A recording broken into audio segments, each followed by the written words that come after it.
تمام. يبقى السويتش دي عباره عن ايه؟ ان انا بختار كود معين من اللي انا هكتبه. يعني انا مثلا هعمل نظام زي الآلة الحاسبة، لا انا هعمل كذا كيس، يعني هعمل كيس للموجب، واعمل كيس للسالب، واعمل كيس للمالتيبليكيشن، واعمل كيس للديفيجن. تمام. فمثلا لو اليوزر دخل الكيس بتاعة الموجب، فالاوتبوت هيبقى مجموعهم. طب هو لو دخل الكيس بتاعة السالب هيطلع لي طرحهم، وكذلك يعني. يعني هنا مثلا، تعالوا نروح للكومبايلر.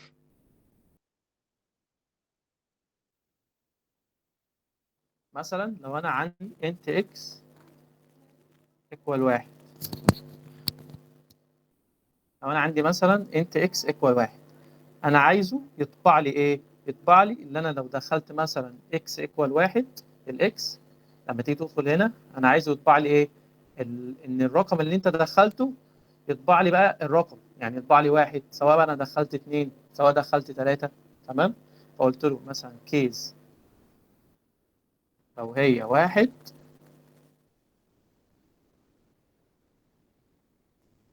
اعمل لي ايه؟ سي اوت ذا نمبر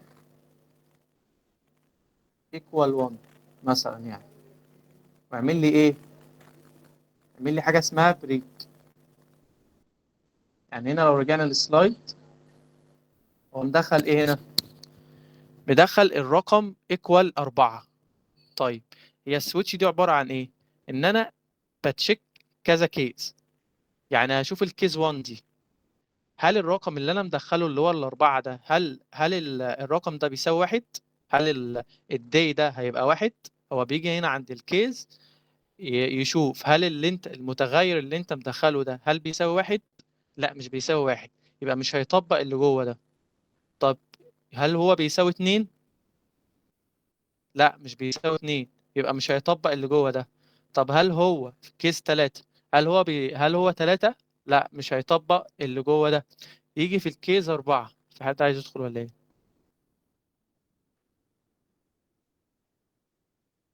تمام. يجي بقى في الكيس أربعة، لما لما يعمل لي كيس أربعة، واللي أنا مدخله اللي هو الداي في السويتش هنا بيساوي أربعة، فيروح منفذ لي إيه؟ منفذ لي الكود اللي هنا. طيب هل هيكمل؟ يعني هل هيكمل يخش على خمسة وستة وسبعة؟ لا. هو إيه؟ بيعمل بريك، يعني بيطلع من البرنامج خالص. يعني هيطبع لي الجملتين دول وخلاص. يعني هنا لو جينا في الكود عملنا مثلا كيس 2، وقلنا سي اوت ذا نمبر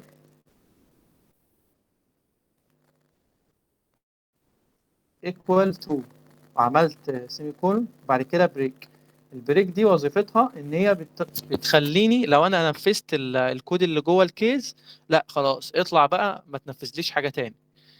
تعال نجرب كده. run error switch الاكس. المشكلة هنا.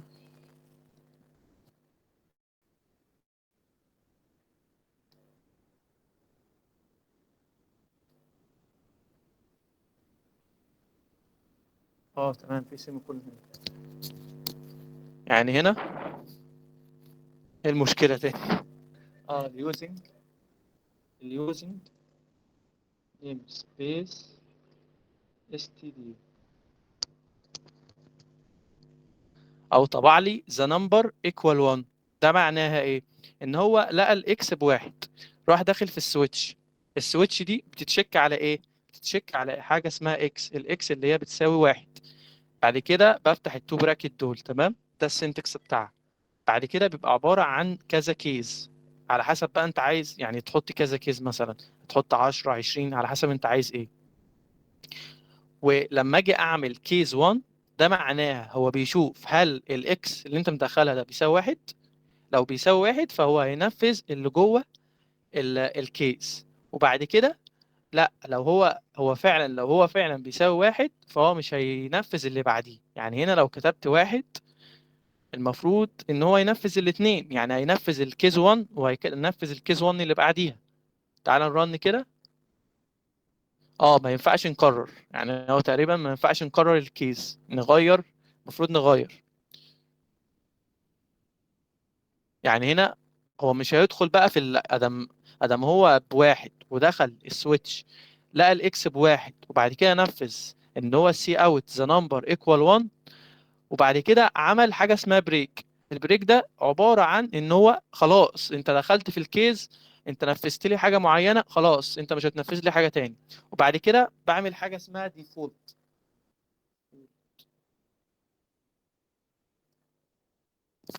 الديفولت دي عباره عن زي الالس في الاف كده مثلا، ان هو لو ما نفذش ولا كيز، لا هو هينفذ الديفولت. يعني مثلا لو قلت له هنا سي اوت مثلا اي كلمه هلو مثلا، وقلت له مثلا الرقم ده باتنين، هو الاكس عباره عن ان هي داخله ب1، فيروح يعمل سويتش للاكس. هل هي باتنين؟ لا مش هيدخل الاتنين. هل هي بتلاتة؟ مش هيدخل التلاتة. ادم هو ما دخلش في الكيس 2 والكيس 3، يروح داخل في ايه؟ في الديفولت. والديفولت مش لازم اعمل لها بريك، يعني ممكن تعملها وممكن ما تعملش. او طبع لي ايه؟ هلو. ليه طبع لي هلو؟ لانه اصلا الاكس داخله بواحد، ما لقاش الكيس بتاعتها، ما لقاش الكيس اللي اتحققها، فما دخلش اي كيس، راح داخل ايه؟ الديفولت. حد عنده مشكله؟ حد مش فاهم اي حاجه؟ حد عنده مشكله في السويتش؟ حد عنده مشكلة في الجزء اللي فات بتاع الاف مثلا، لو حد واقف مع حاجة؟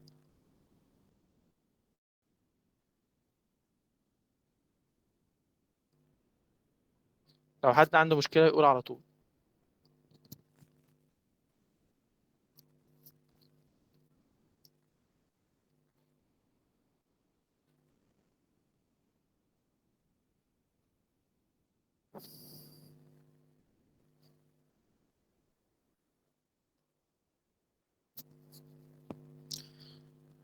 دلوقتي هنخش على برنامج برضو احنا عملناه المرة اللي فاتت، اللي هو بتاع حد عنده مشكلة؟ حد عنده اي سؤال؟ هندخل على برنامج الآلة الحاسبة. برنامج الآلة الحاسبة ده هو احنا نفذناه بالاف، بس احنا عايزين ننفذه بالسويتش دلوقتي. تعالى نجرب كده ننفذه بالسويتش.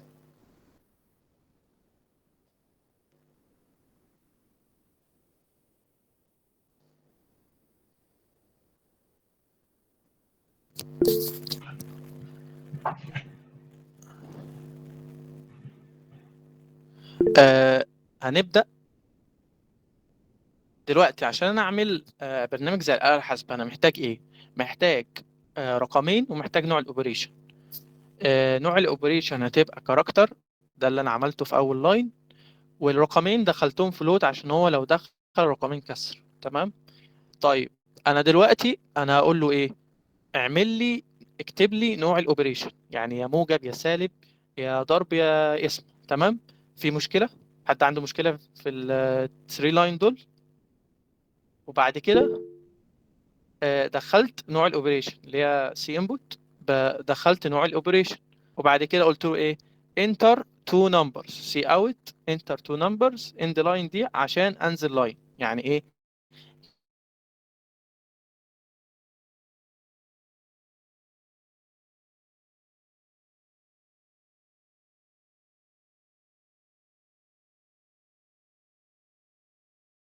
حد عنده مشكلة؟ حد كده حد مش فاهم الجزء ده؟ طيب انا دلوقتي محتاج اعرف الاوبريشن اللي هو دخلها، محتاج اعرف ان هو دخلها موجب ولا سالب ولا ضرب ولا اسمه. انا عايز اعرف هو دخل انهي نوع من الاربعه.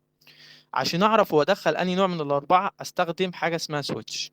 زي ما قلنا السويتش هي بتتشك على الحاجه اللي انت عملت لها، الاوبريشن. مثلا انت عندك هنا انت دخلت ايه؟ اوبريشن، يا دخلتها موجب يا سالب يا ضرب يا اسمه.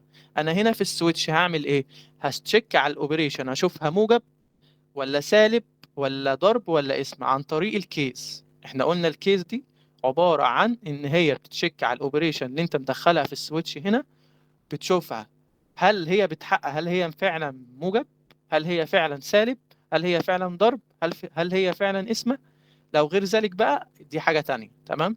طب لو هي فعلا موجب هعمل ايه؟ لازم احطها، ادم هي كاركتر لازم احطها ما بين سنجل كوتيشن دي، ولا اسمها ايه، مش عارف اسمها، بس هي ايه، لازم تحطها ما بين علامتين تنصيص، بس هي اللي هي السنجل. تمام.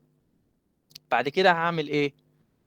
هعمل سي اوت، اقول له ايه، النم 1 الرقم الاولاني، هيطبع لي الرقم الاولاني، بعد كده ايه يطبع لي ايه، زائد الرقم الثاني، وبعد كده يساوي ايه بقى، مجموع الرقمين. حد عنده مشكلة مش فاهم حاجة؟ يعني هنا مثلا لو عملت رن في ايرور، الغي ده بقى.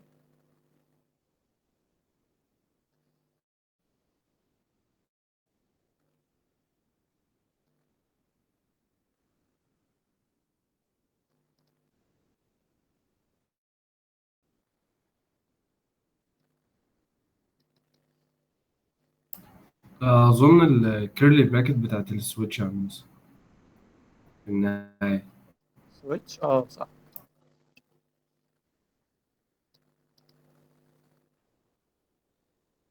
بالظبط، هي كانت البراكت بتاعت السويتش. دلوقتي انا مثلا هو بيقول لي ايه، اكتب لي نوع الاوبريتور اللي انت عايزه. يعني مثلا اقول له موجب. تمام.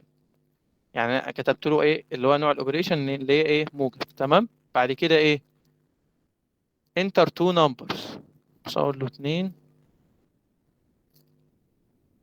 ثواني،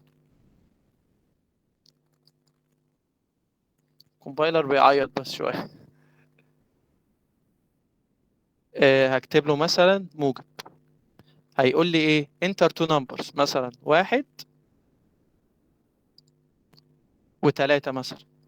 يقول لي ايه، الواحد زائد التلاتة بيساوي 4. طيب تعالى نجرب حاجة تانية.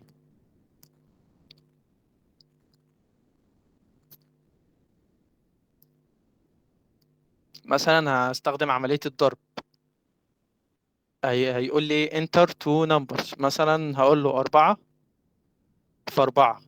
هيقول لي ايه، 4 في 4 equal 16. بس يعني هو برنامج بسيط، وهعيده تاني برضو للناس اللي مش فاهمة. يبقى أنا من أول السويتش أنا هتشيك على الأوبريشن، أشوفه موجب ولا سالب ولا ضرب ولا اسم. تمام. أنا بعملها إزاي؟ بستخدم حاجة اسمها سويتش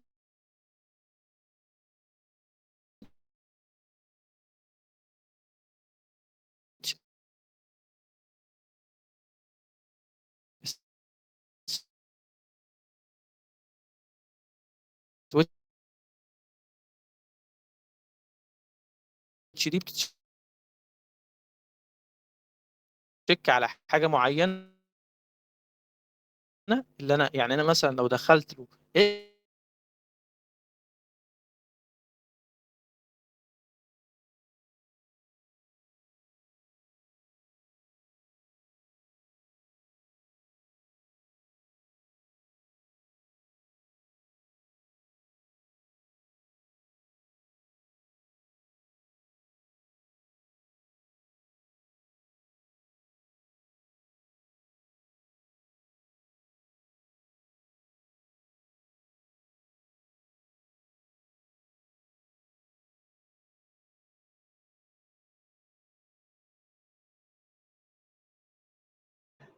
يا بنتي معاكي.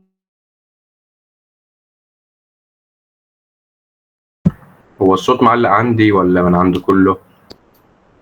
انا مفيش صوت برضو عندي. لا مفيش صوت، هو استنى بس انا رحت الباشمهندس يرجع. انا رحت عملت ريستارت للراوتر. يا الله، كنت تسأل قبل ما تعمل. يلا حصل بس من خير. شويه من شويه جاي رساله بيقول لي ان انت وحش. اها.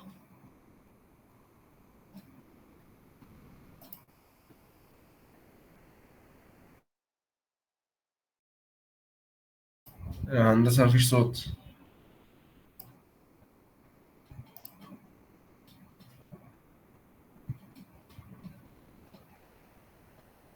سامعني كده يا شباب؟ اه تمام. تمام كده سامعني؟ اه تمام. تمام ماشي. أعيد من الأول، بس أنا آسف على الانقطاع، النت تقريبا فصل أو حاجة زي كده، أنا آسف. فنخش كده. هشرح من الأول برضو عشان لو في ناس مش مجمعة. في مشكلة لحد السي انبوت نام 1 والنام 2، حد عنده مشكلة في الجزء ده؟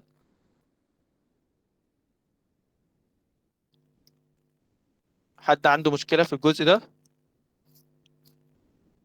تمام.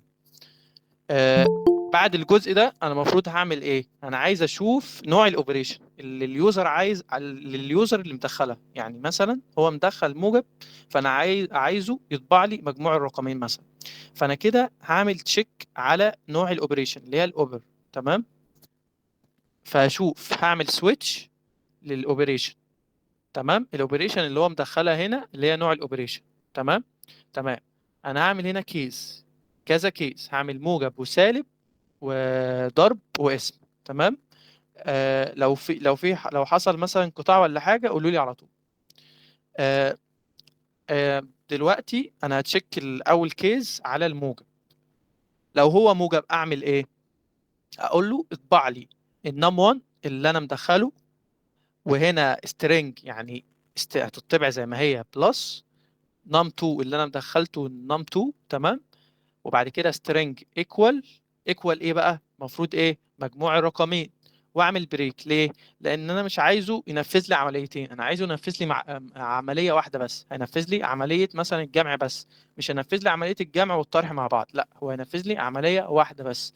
طب هو طب لو هو عايز عمليه الطرح، لا انا اقول له num 1 ناقص num 2 equal num 1 ناقص num 2، واعمل له برضو بريك ليه؟ انا عايزه بقى يطلع لي من العمليه دي، لو هو دخل فيها يطلع منها، انا عايزه ينفذ لي عمليه واحده من الاربعه.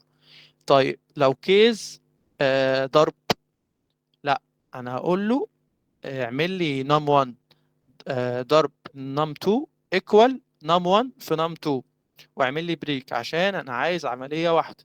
طب لو عمليه القسمه، هيقول لي num 1 على num 2 equal num 1 على num 2، واعمل لي بريك برضو لان انا عايز عمليه واحده.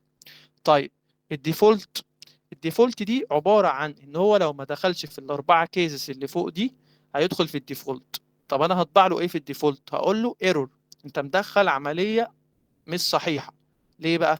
لانه اكيد ما يعني هو لو مدخل مثلا اوبريشن غير الموجب والسالب والضرب والقسمه، فاكيد هي عمليه مش صحيحه. فانا اقول له في الديفولت لا انت اطبع لي ايرور the operator is not correct، واعمل لي برضو ايه؟ بريك. حد عنده مشكله؟ حد مش فاهم اي حاجه؟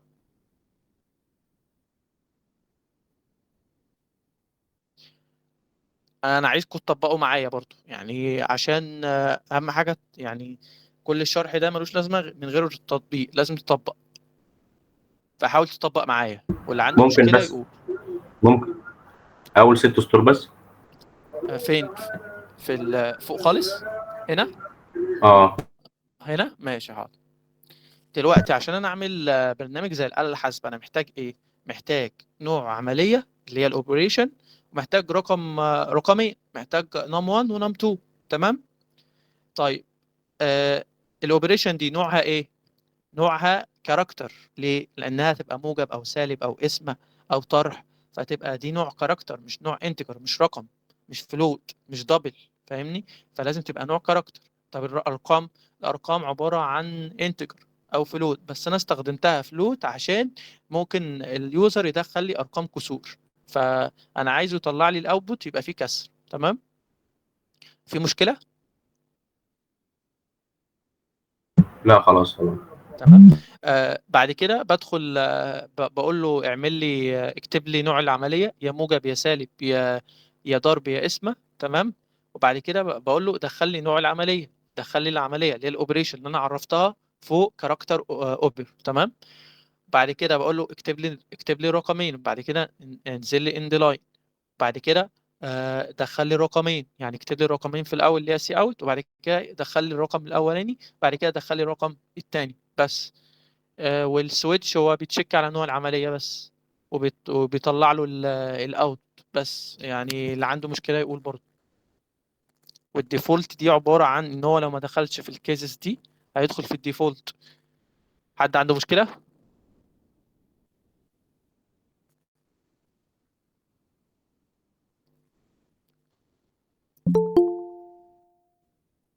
حد عنده اي مشكله؟ حاولوا برضو تطبقوا معايا عشان يعني لازم تطبق. يعني ممكن لما تيجي تطبق تلاقي مشكلة ظهرت قدامك، آه، تقول لي عليها. طبق معايا يعني.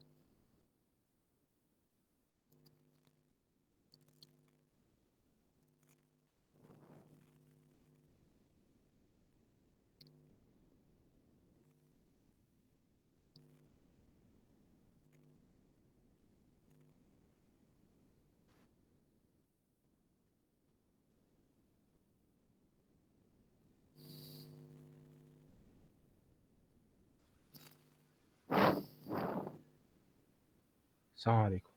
عليكم السلام عليكم. حضرتك بدأت من زمان يا باشمهندس؟ انا بادئ من الساعة 9 كده كده، ما طب تقلقش رجعت. يعني المحاضرة متسجلة. ماشي، بدأت في حاجات جديدة ولا حاجات قديمة؟ بدأنا في حاجة اسمها سويتش. حاجة تمام. اسمها سويتش. كده كده ممكن محاضرة بس مراجعة حاضر متسجلة حاضر. يعني؟ متسجلة، متسجلة؟ وانا راجع لك عليها مختصرا كده، بس انت ايه شوفها في الفيديو برضو عشان ماشي. تمام. بص، هو برنامج عبارة عن آلة حاسبة. تمام. هنا أنا في أول لاين دخلت نوع العملية، وبعد كده لا، عرفت نوع العملية إن هي هتبقى كاركتر، اللي هي موجب أو سالب أو ضرب أو قسمة. والفلوت عبارة عن num1 و num2، يعني الأرقام اللي اليوزر هيدخلها. تمام. وهو بقول له دخل لي نوع العملية موجب أو سالب أو ضرب أو قسمة. بعد كده دخل لي نوع العمليه اللي هي الكاركتر اوبريشن، يعني هو هنا هيدخلها كموجب او سالب او اسمه آه، او ضرب. تمام. وبعد كده بقول له دخل لي الرقمين، بعد كده قلت له دخل لي النم 1 والنم 2 اللي انا معرفهم كفلوت. تمام. بعد كده دخلنا في حاجه اسمها سويتش. السويتش دي عباره عن بتاخد نوع العمليه وتعمل حاجه اسمها كيز. الكيز دي ان هي بيشوف هل العمليه دي بتساوي موجب. لو بتساوي موجب اعمل لي حاجة معينة. طب لو بتساوي سالب اعمل لي حاجة معينة. لو بتساوي ضرب اعمل لي حاجة معينة. لو بتساوي قسمة اعمل لي حاجة معينة. تمام. طيب لو هي بتساوي مجموع، فهو بقول له اطبع لي النم 1 زائد النم 2 ايكوال النم 1 زائد النم 2. ثواني.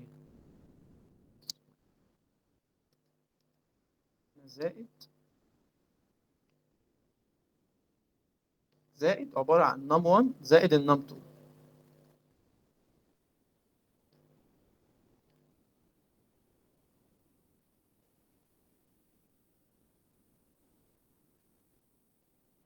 بالظبط كده، شايف؟ عبارة عن نم 1 زائد نم 2، في 1 هنا. عبارة عن بيطبع لي نم 1 بلس النم 2 ايكوال نم 1 بلس نم 2 لو هو دخل موجب. طب لو هو دخل سالب هيطبع لي نم 1 ناقص نم 2 ايكوال نم 1 ناقص نم 2، ويعمل لي بريك. البريك دي عبارة عن ان هو بيطلع من السويتش، لانه مش هينفذ كذا عملية. يعني هو مش عايز المجموع والطرح في عملية واحدة، لا هو عايز عملية واحدة في السويتش كلها. يعني هو مثلا مدخل عملية المجموع، انا هطبع له مجموع رقمين بس. فالبريك دي بتطلع لو هو دخل في الموجب، خلاص اطلع لي بقى، ما تنفذليش عملية تانية. لا، انت هتنفذ لي عملية المجموع وخلاص، اطلع لي من السويتش كلها. طب لو طرح اعمل لي نفس الكلام، لو ضرب اعمل لي نفس الكلام، لو اسم اعمل لي نفس الكلام. طب ايه الديفولت دي؟ الديفولت دي عبارة عن ان هو لو ما دخلش في البلس والماينس والمالتيبليكيشن والديفيجن، لا انت خلاص بقى، انت المفروض ان انت مدخل عمليه كده غلط، انت مش مدخل حاجه من الاربعه. فالديفولت دي لو هو ما دخلش في الكيس دي وما دخلش في الكيس دي وما دخلش في الكيس دي وما دخلش في الكيس دي، فهو هيدخل في الديفولت. يعمل ايه الديفولت؟ يطبع له ايه؟ يقول له ايرور، انت مدخل عمليه غلط. اذا operator is not correct، لا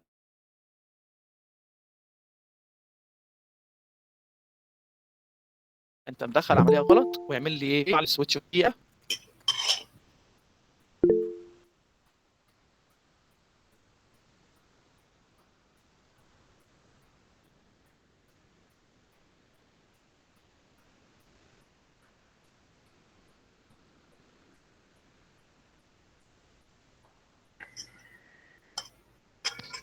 حد عنده مشكله يا شباب؟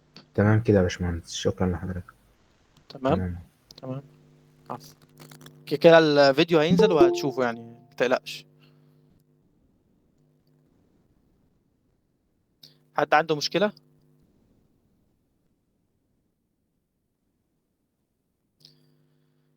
لو حد عنده مشكله في الجزء اللي فات كله يقول عادي، ممكن اشرح من الاول. اللي عنده مشكله يقول.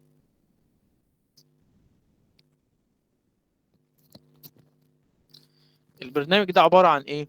ان هو بيطبع لي ايام الاسبوع. يعني ايه؟ يعني هو مدخل مثلا day equal 4، فهو الدي equal 4 ده هيروح هنا عند الكيس 4 ويطبع لي ايه Thursday، ويعمل لي ايه بريك، يطلع لي خالص. طيب لو انا عايز اليوزر هو اللي يدخل الرقم، ف فهي سهله يعني. هعمل ايه؟ هقول له مثلا انا اعرف انت داي وما اديلوش قيمه، تمام، واخلي اليوزر يعمل سي ان للداي، وعلى حسب بقى ان اليوزر دخل الداي ب1، دخل الداي ب7، دخل الداي ب4، على حسب بقى الداي، فهو يروح ايه طابع لي البرنامج ده. فالناس اللي حضر دلوقتي تطبق البرنامج ده، يعني يعملوه يبعتوه لي عشان يطبق. اهم حاجه انك تطبق في الكودينج يعني.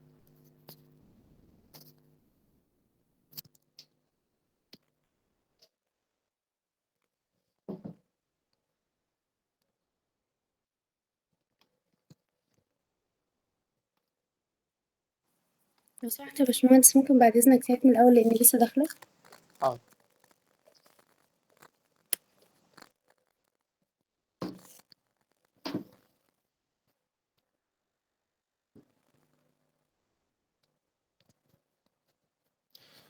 هو انا كده المحاضره متسجله، بس انا هشرح لك مختصرا كده، وابقى اشوف الفيديو بعد كده، لان الفيديو يعني شرح بالتفصيل اكتر من كده يعني.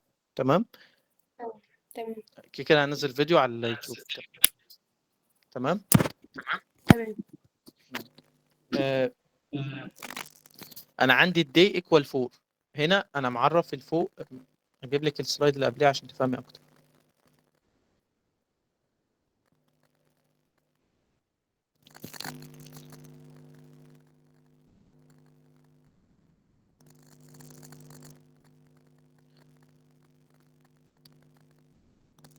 هنا انا كنت عايز اعمل ايه؟ عايز اعمل برنامج زي الآلة الحاسبة بس بحاجة اسمها سويتش، مش بالاف والالس اف زي ما عملناه السيشن اللي فاتت. لا، احنا عايزين نعمل حاجة بالسويتش، يعني هنعمل آلة حاسبة بالسويتش. طب نعملها ازاي؟ طيب انا محتاج عشان اعمل آلة حاسبة محتاج اوبريشن ومحتاج رقمين. فالاوبريشن هتبقى عبارة عن نوع كاركتر لانها عبارة عن موجب او سالب او ضرب او اسم، ورقمين عبارة عن فلوت لانهم ممكن اليوزر يدخلهم كسر. تمام. وقلت له سي اوت انتر ان اوبريتور، يعني اطبع لي اكتب نوع العملية، وبعد كده دخل لي نوع العملية، بعد كده اطبع لي الرقمين، وبعد كده دخل لي الرقمين. في مشكلة؟ في أي مشكلة هنا؟ لا كده تمام. تمام. طب دلوقتي أنا محتاج أعرف نوع العملية. تمام. فدلوقتي أنا محتاج أعرف نوع العملية، فهتشيك على حاجة اسمها سويتش. هو في صدى تقريبا، حاجة زي كده. أيوة في صوت بيخربش كده اه شوية. طب موجود دلوقتي؟ لسه موجود.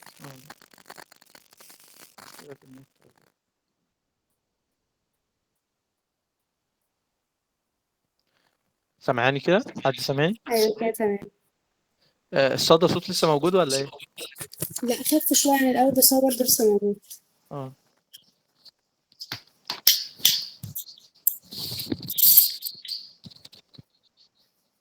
كده تمام. تمام. انا هعمل سويتش على حاجه اسمها اوبريشن. الاوبريشن دي انا هشوفها موجب ولا سالب ولا ضرب ولا اسمها.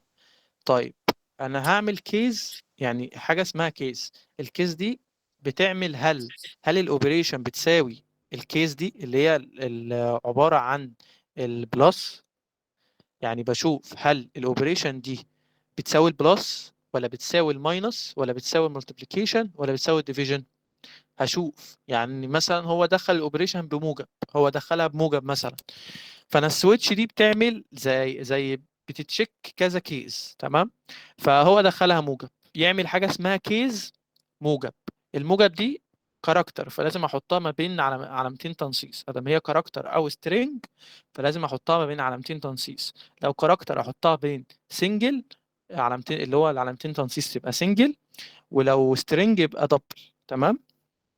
طب هي موجب يبقى هو هيدخل في الكيس دي. تمام. يطبع لي ايه؟ يطبع لي num1 بلس num2 equal num1 بلس num2 ويعمل لي بريك.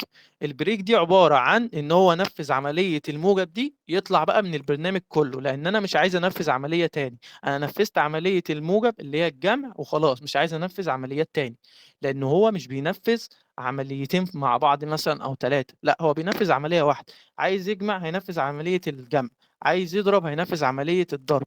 فأنا لازم أعمل عملية، لازم أكتب بريك في كل عملية، عشان هو لو نفذ الكيس دي هيعمل بريك، لو نفذ الكيس اللي بعديها هيعمل بريك، لو نفذ الكيس اللي بعديها هيعمل بريك، لو نفذ الكيس اللي بعديها هيعمل بريك.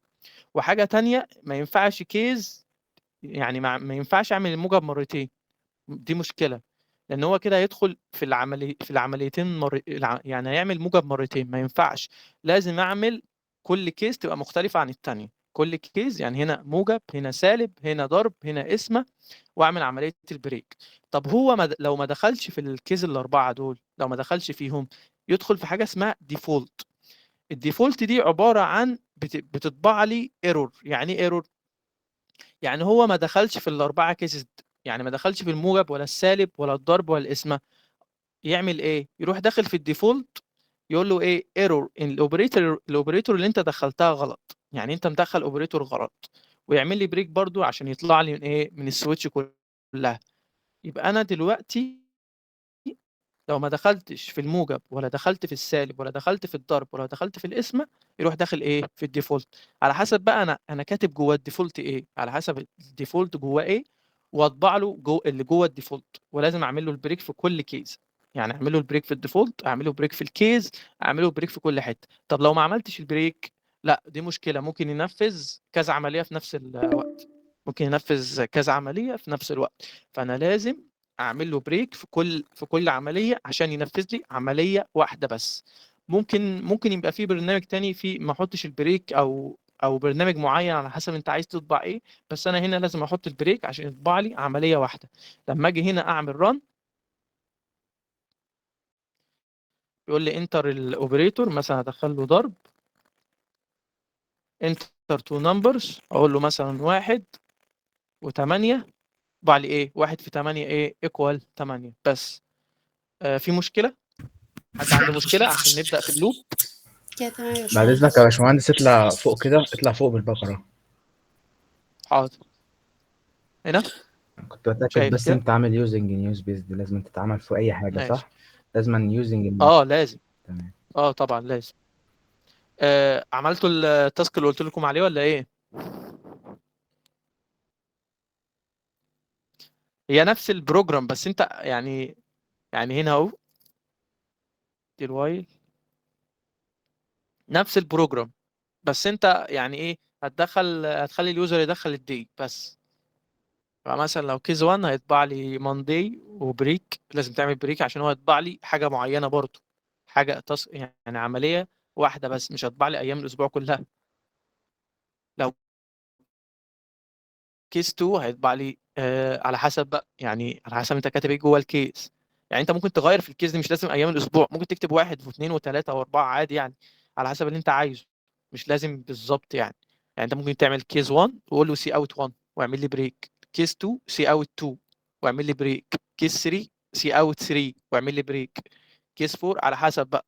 ممكن تعمل ديفولت، يعني هو لو ما دخلش الارقام دي فتقول له مثلا another number، اطبع لي another number، ان انت الرقم اللي انت دخلته مش من الارقام دي، مش من الواحد لحد السبعة. آه ف ف يعني عادي انت ممكن ايه ت... مش لازم يعني ايام الاسبوع. فاللي يوصل لحاجة او واقف مع حاجة يقول لي.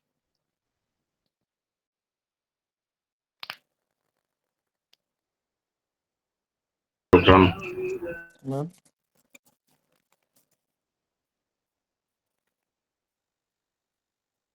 صورت. تمام شكرا. تمام. طب يا شباب نكمل. شايفين الشاشة كده؟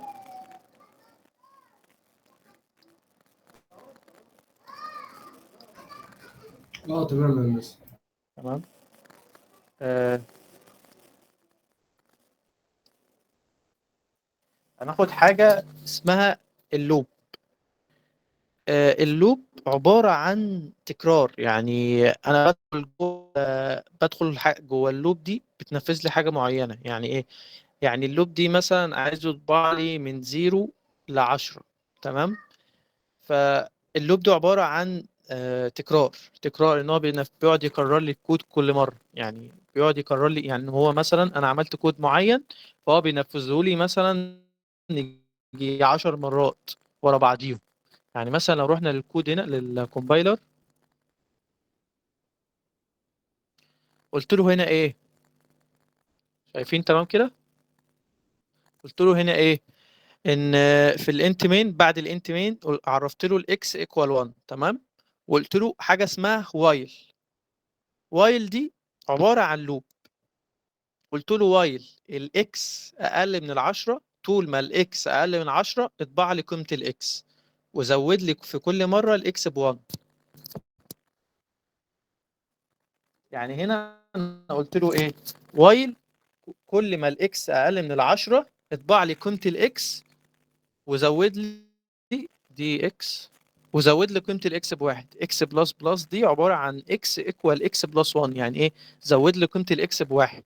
يعني هنا لو انا عملت ران كده في ايرور.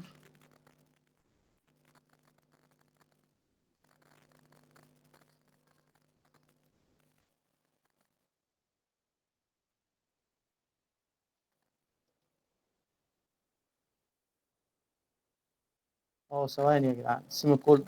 بص، كل المشكله في السيمي كولون، اي مشكله سيمي كولون. طبع لي سامعيني كده؟ تمام تمام. تمام، سامعني كده. انا دلوقتي عرفت الاكس بواحد. تمام. وقلت له وايل دي عباره عن تكرار، بتكرر لي الكود كذا مره على حسب انت عايز تكررها يعني ممكن عايز تكررها 10 مرات على حسب.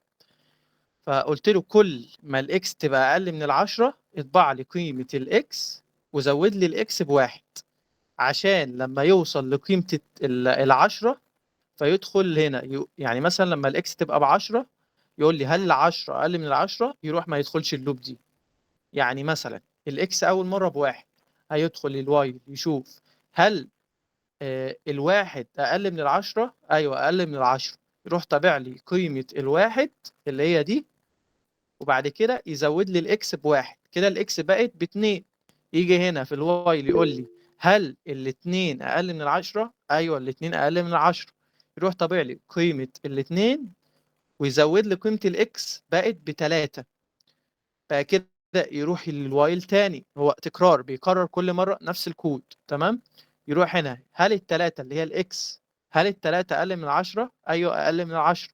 يروح طابع لي قيمة الاكس اللي هي التلاتة، ويزود لي الاكس بقت ب4. اللوب ده يتكرر لحد ما يوصل لحد ال10.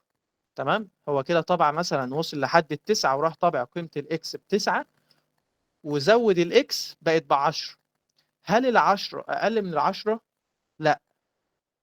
فيروح طالع من الوايل لوب ومخلص البرنامج. فهو كده طبعا من كام لكام؟ طبعا من قيمة الاكس اللي هي ب1 لحد قيمة الاكس اللي هي 9. طب ليه ما طبعش ال10؟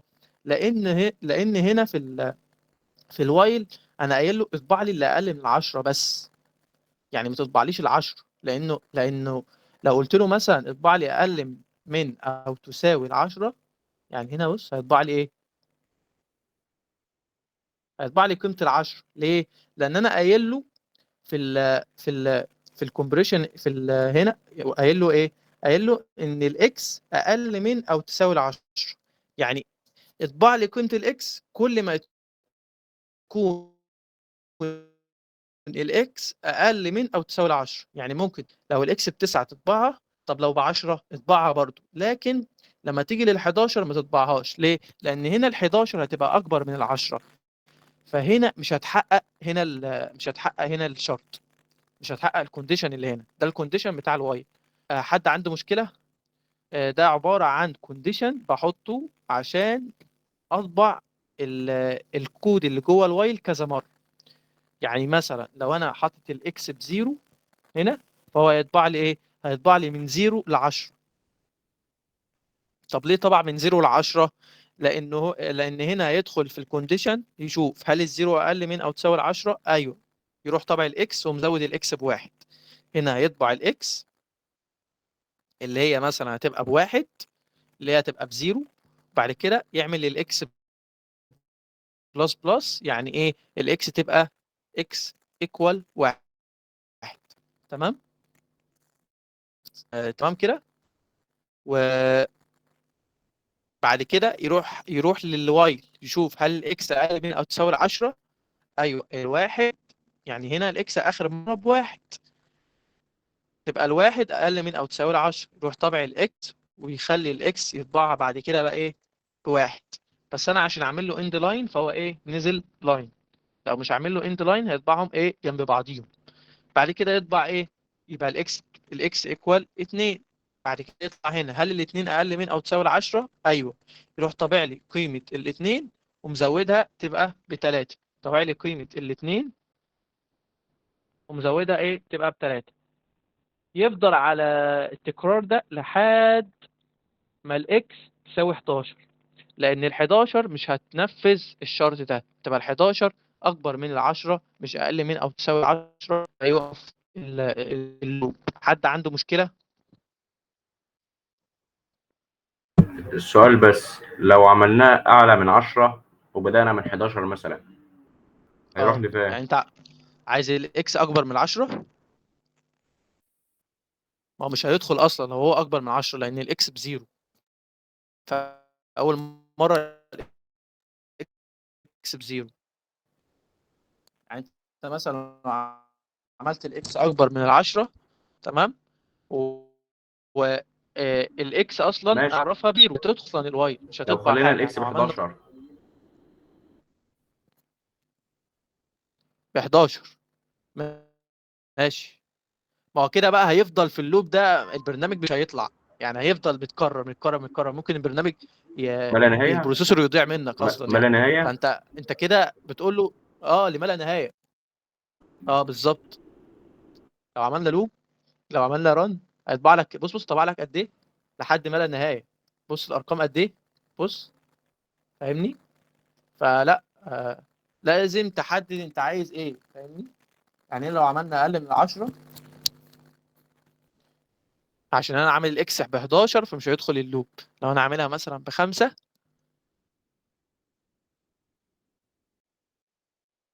او طبع لي من 5 ل9 لحد ال9، لان هو لو الاكس بيساوي 10 مش هيدخل اللوب، مش هيطبع لي ال10. تمام. في مشكلة؟ عندك اي سؤال تاني؟ حد عنده اي سؤال؟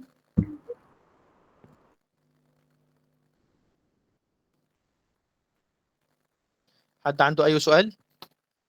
اللي عنده سؤال يسأل عادي يعني، مفيش مشكلة.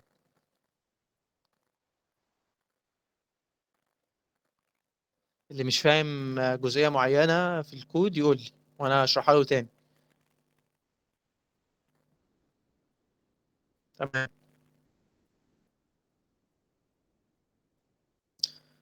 في برضو لوب تاني اسمه حاجه اسمها دو وايل. الدو وايل دي بتشبه الوايل شويه، بس السنتكس بتاع الدو وايل مختلف عنها. يعني انا بعمل حاجه، نمسح دي كده، بعمل حاجه اسمها دو، بكتب هنا الوايل، تمام، وبحط الكونديشن هنا، بحطه مثلا اكس اكبر من العشرة، برضه اكس اقل من 10، تمام. بكتب ايه جوه الدو؟ نفس اللي انا كتبته في الوايل. يعني اقول له سي اوت لاين، اعمل لي ايه؟ اكس بلس بلس. تعال نجرب كده.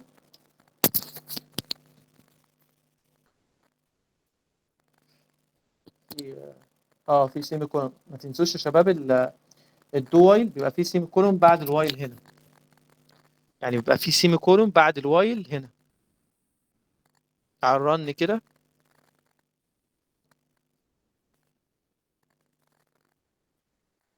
انا عامل الاكس كابيتال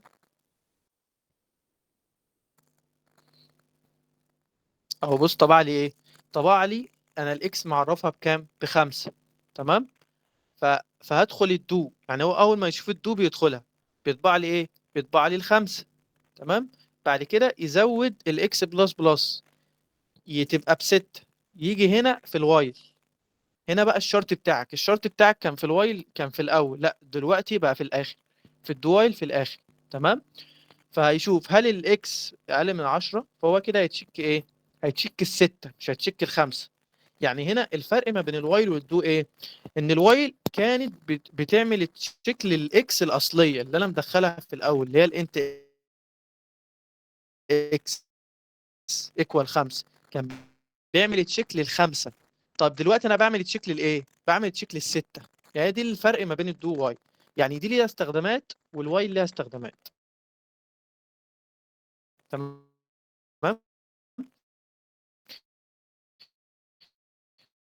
فالوايل اكس اقل من 10، اعمل لي حاجه ايه معينه. هو هنا لما جه تشيك الاكس، عمل لها تشيك بقيمه ايه؟ بقيمه ال5. لكن هو دخل في الدو على طول، وبعد كده زود الاكس، بعد كده عمل لها تشيك استخدامات، ودي ليها استخدامات. خلينا في الدو. احنا دلوقتي الدو هتعمل ايه؟ هتطبع ايه؟ هتطبع اول قيمه للاكس اللي هي 5، بعد كده تتزود تبقى إيه؟ تبقى الاكس ايكوال 6، تمام. يجي هنا في الواي يشوف هل الاكس اقل من 10، هل الستة اقل من 10؟ ايوه. فيروح للدو تاني، يروح طابع الايه؟ الستة، تمام، ويزود الاكس تبقى بكام؟ تبقى ب7. يشوف هنا في الواي هل السبعة اقل من 10؟ ايوه. يروح في الدو تاني، يطبع قيمة ال7 ويزود الاكس تبقى ب8. يجي هنا في الوايل هل ال8 اقل من 10؟ ايوه. يكمل في الدو، يطبع قيمه ال8 ويزود قيمه الاكس بقت ب9. هل التسعة اقل من 10؟ ايوه. يروح في الدو، يطبع قيمه التسعة، تبقى الاكس بكام؟ تبقى ب10. يجي هنا في الوايل هل ال10 اقل من 10؟ لا. يروح طالع من البرنامج وطابع لي بس الايه؟ من ال5 لل9. حد عنده اي مشكله؟ حد مش فاهم اي حاجه في الدو وايل او في الوايل؟ اللي عنده مشكله يقول.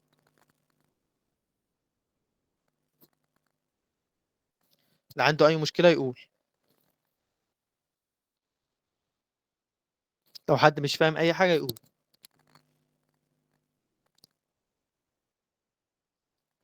طيب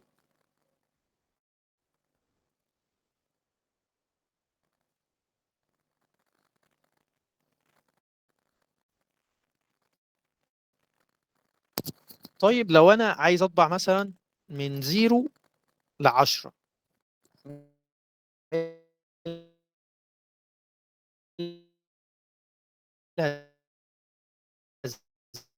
ازاي اعملها بوايل؟ يعني اقول لي الاكس اقل من ال10، اقل من او تساوي ال10، اعمل لي ايه؟ اطبع لي سي اوت قيمه الاكس اند لاين، تمام. هو كده هيطبع لي ايه؟ هيطبع لي من 0 ل 10. لا ثواني، الاكس اكبر من،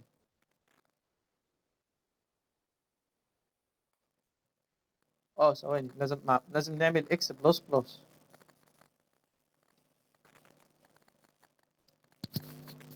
لازم نعمل يا شباب اكس بلس بلس عشان آه لما يوصل مثلا لل 11 ما يدخلش اللوب دي، لان انا لو ما عملتش اكس بلس بلس فهو هيكرر لي العمليه دي لحد ما لا نهايه، فانا لازم اعمل له يعني ايه نسبه معينه، يعني اقول له انت هتطبع لي من كذا لكذا، من 0 ل 10 هنا، فلازم اقول له اكس بلس بلس عشان يحدد لي العمليه، يحدد لي وقت العمليه، يحدد لي عدد مرات العمليه. تمام؟ حد عنده مشكله؟ طب دلوقتي لو انا عايز اطبع من، يعني مثلا مش عايز اطبع رقم 5، مش عايز اطبع رقم 4 في السلسله دي، يعني انا طبعت هنا من 0 ل 4. تمام؟ انا مش عايز اطبع قيمه ال مش عايز اطبع قيمه الخمسه مثلا. هقول له اف، اقول له لو الرقم الاكس بتساوي 5، اعمل قوس كده، هقول له ايه؟ لو الاكس ايكوال 5 يبقى انا كده بتشيك على الخمسه. طب ايوه، لو الاكس بتساوي 5 اعمل لي كونتينيو. كونتينيو، هي الكونتينيو دي بتعمل ايه؟ بتعمل سكيب، يعني بتعمل سكيب للعمليه دي. يعني لو دوست رن هنا،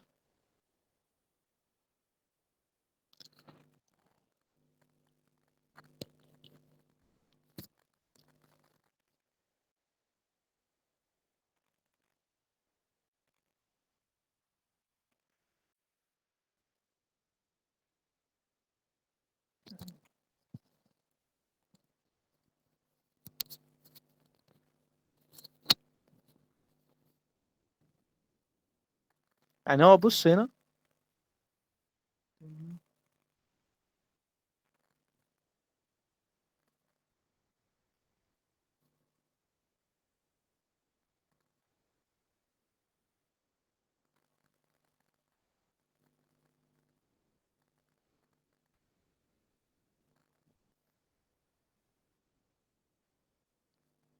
بالظبط.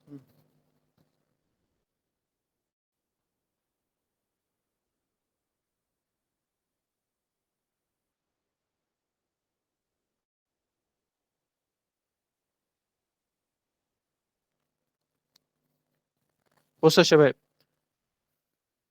انا لو هنا عملت حاجه اسمها بريك، البريك احنا عارفين بتطلع لي من العمليه دي. بص هيطبع لي ايه؟ هيطبع لي من 0 ل 4. يعني ايه من 0 ل 4؟ يعني اول ما يوصل للاكس تبقى بخمسة يطلع لي من الوايل كلها، ما تطبعليش الخمسه. يعني تعالى بالراحه كده نبدا من الاول. لو هنعرف الاول الاكس بتساوي 0. تمام؟ تمام. آه دلوقتي هندخل في الواي، هل الزيرو اقل من 10؟ ايوه اقل من 10. طيب هيدخل يسأل في الاف، هل الاكس ايكوال 5؟ هل الاكس لا هي بزيرو، فيطبع لي قيمة الاكس. تمام؟ وزود لي الاكس بواحد، تبقى الاكس بواحد. هل الواحد اقل من 10؟ ايوه. هل الاكس بتساوي 5؟ لا مش بتساوي 5، هي قيمتها واحد، فيطبع لي قيمة الواحد. فيقعد يطبع قيمة الواحد والاثنين والثلاثة والاربعة، يجي للخمسة. هل الخمسة اقل من 10؟ ايوه. هل الخمسة بتساوي الخمسة؟ أيوه. روح أعمل لي بريك. البريك دي عبارة عن إيه؟ البريك دي عبارة عن إن هي بتقول لي اطلع بقى من الواي، خلاص أنت هتطبع لي نسبة معينة من 0 ل 4. أول ما يوصل للخمسة مش هيطبعها، يعمل لي إيه؟ بريك. حد عنده مشكلة؟ حد مش فاهم الحتة دي؟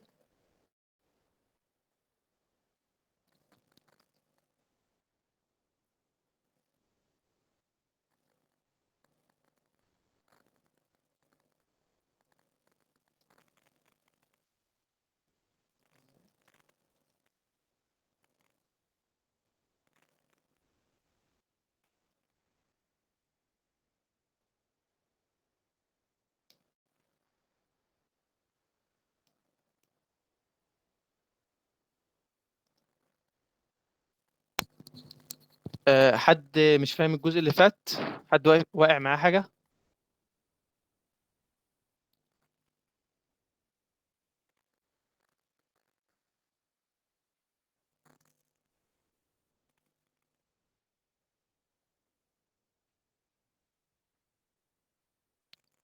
حد مش فاهم حاجة؟ حد واقف معايا أي حاجة قبل ما أكمل يعني؟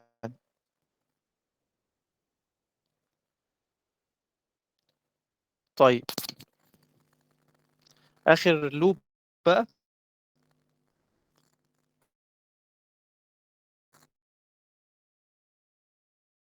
هناخد حاجة اسمها الفور لوب. الفور لوب الفور دي عبارة عن إن هي بقى مختلفة عن الوايل والدو وايل شوية. إن هي بتاخد النسبة بتاعتها، يعني بتاخد مثلا لما نيجي نعمل فور، بنعمل فور كده تمام، بنعرف بقى متغير جواها. يعني مثلا بنعرف انت واي ايكوال 0، وهنقول له ايه؟ الواي مثلا انا عايزه اقل من 10 تمام، واقول له ايه؟ واي بلس بلس، يعني زود لي الواي كل مره. يبقى انا كده ايه؟ عرفت متغير جديد تمام اسمه واي، وقلت له ان الواي دي اقل من 10 وزود لي الواي كل مره تمام. قلت له ايه؟ سي اوت، سي اوت اعمل لي ايه؟ اطبع لي قيمه الواي اند لاين. تعال نجرب كده، مثلا نمسح الاكس. بس طبع لي ايه؟ طبع لي من 0 ل 9. يعني ايه؟ يعني هو هيطبع لي قيمة الواي من 0 لحد 9، مش هيطبع لي ال10. يبقى انا كده عملت الكونديشن جوه اللوب، جوه الفور لوب. يعني ايه؟ عرفت الاول انت واي ايكوال 0، يعني ده متغير عادي، يعني ممكن اعرف اكس، ممكن اعرف زد عادي، وقلت له ان الواي دي اقل من ال10 وزودها لي كل مره. يبقى هو كده هيكرر العمليه كم مره؟ هيكررها 10 مرات. هيكررها من 0 لحد 9. 0 1 2 3 4 5 6 7 8 9، عباره عن 10 مرات. طب انا عايزه يكررها مثلا 100 مره، كررها لي مثلا 100 مره، كررها لي 1000 مره، على حسب بقى انت عايز ايه. ممكن تكررها لي مثلا 5 مرات. هيطبع لي كام كده؟ هيطبع لي من 0 ل 4. من 0 ل 4، ما يطبعليش الخمسه. ليه؟ لان انا قايل له واي اقل من الخمسه. طب لو قلت له واي اقل ايه؟ اقل من او تساوي الخمسه، ساعتها بقى يطبع الخمسه. ليه؟ لان انا قايل له اقل من او تساوي، اقل من او تساوي الخمسه. تمام. حد عنده مشكله؟ ممكن نعمل بيها حاجات كتير زي ما عملنا البريك دلوقتي. يعني ممكن نقول له اف الواي ايكوال مثلا 2، اعمل لي ايه؟ اعمل لي ايه؟ بريك. البريك دي اطلع لي من البرنامج خالص تمام. هنا ايه؟ سي اوت الاكس، سي اوت الواي اند لاين. تعال نجرب كده. طبع لي ايه؟ طبع لي قيمه الزيرو والوان. ليه بقى؟ لان هو اول ما عرف الواي بزيرو، وبعد كده قال لي الواي اقل من او تساوي الخمسه، يبقى انا كده حددت ان هو هيطبع لي من 0 ل5. وقلت له ايه؟ اوعى تنسى الواي بلس بلس دي، اوعى تنساها تمام. وقلت له ايه؟ هل الواي ايكوال 2 في اول مره؟ لا، هي مش بتساوي في اول مره 2، هي بتساوي 0. فيطبع لي قيمه الزيرو. يجي في اللوب اللي بعديها اللي هي تبقى الواي ب1 بعد ما عمل بلس بلس تمام. هو في كل لوب بيعمل بلس بلس. طيب الواي كده ب1، هل الواي بتساوي 2؟ هل هي بتساوي 2؟ لا مش بتساوي 2، فيروح طابع لي قيمه ال1 تمام. يجي هنا بقى الواي تبقى ب2. طيب بعد ما الواي ايكوال 2 هعمل ايه؟ دلوقتي هو عمل حاجه اسمها بريك. البريك دي عباره عن ان هو يطلع لي من اللوب خالص، يطلع لي من اللوب اصلا يعني. يطبع لي يعني هو طبع الزيرو والوان، خلاص بقى انت مش هتطبع لي حاجه تانية.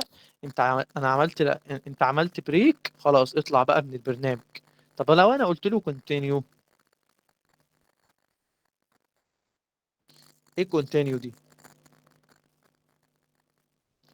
الكونتينيو عباره عن ان هو بيعمل سكيب. يعني ايه بيعمل سكيب؟ يعني هو لو لقى الواي بتساوي 2 مش هيطبعها، هيقول له سكيب المرحله دي، ما تعمليش الحته دي. يعني هنا لما جه طبع لي ايه؟ طبع لي 0 و1، ما طبعليش الاثنين، لا طبع لي الثلاثه والاربعه والخمسه. ليه ما طبعليش الاثنين؟ لانه لا، قال لي لما الواي بتساوي 2 اعمل لي ايه؟ اعمل لي كونتينيو. يعني ايه اعمل لي كونتينيو؟ يعني اعمل لي سكيب، يعني معناها سكيب ان ما تطبعليش المرحله دي عبارة عن skip. حد عنده مشكلة يا جماعة؟ لو حد مش فاهم حاجة عادي يقول. لو حد مش مجمع عادي ممكن اشرحها من الاول.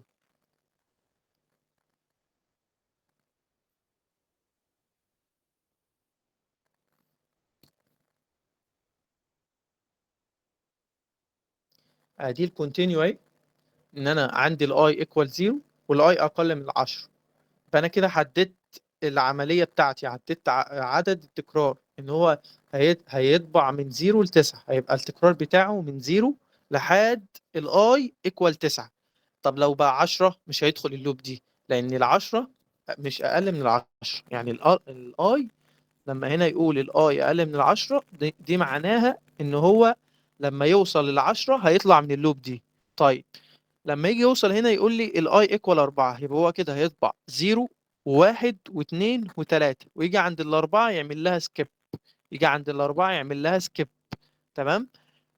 وبعد كده لا عادي هيطبع الخمسة والستة والسبعة والثمانية والتسعة، بس مش هيطبع العشرة لأنها اوت اوف رينج. يعني إيه؟ إن لما يوصل للعشرة مش هيدخل اللوب.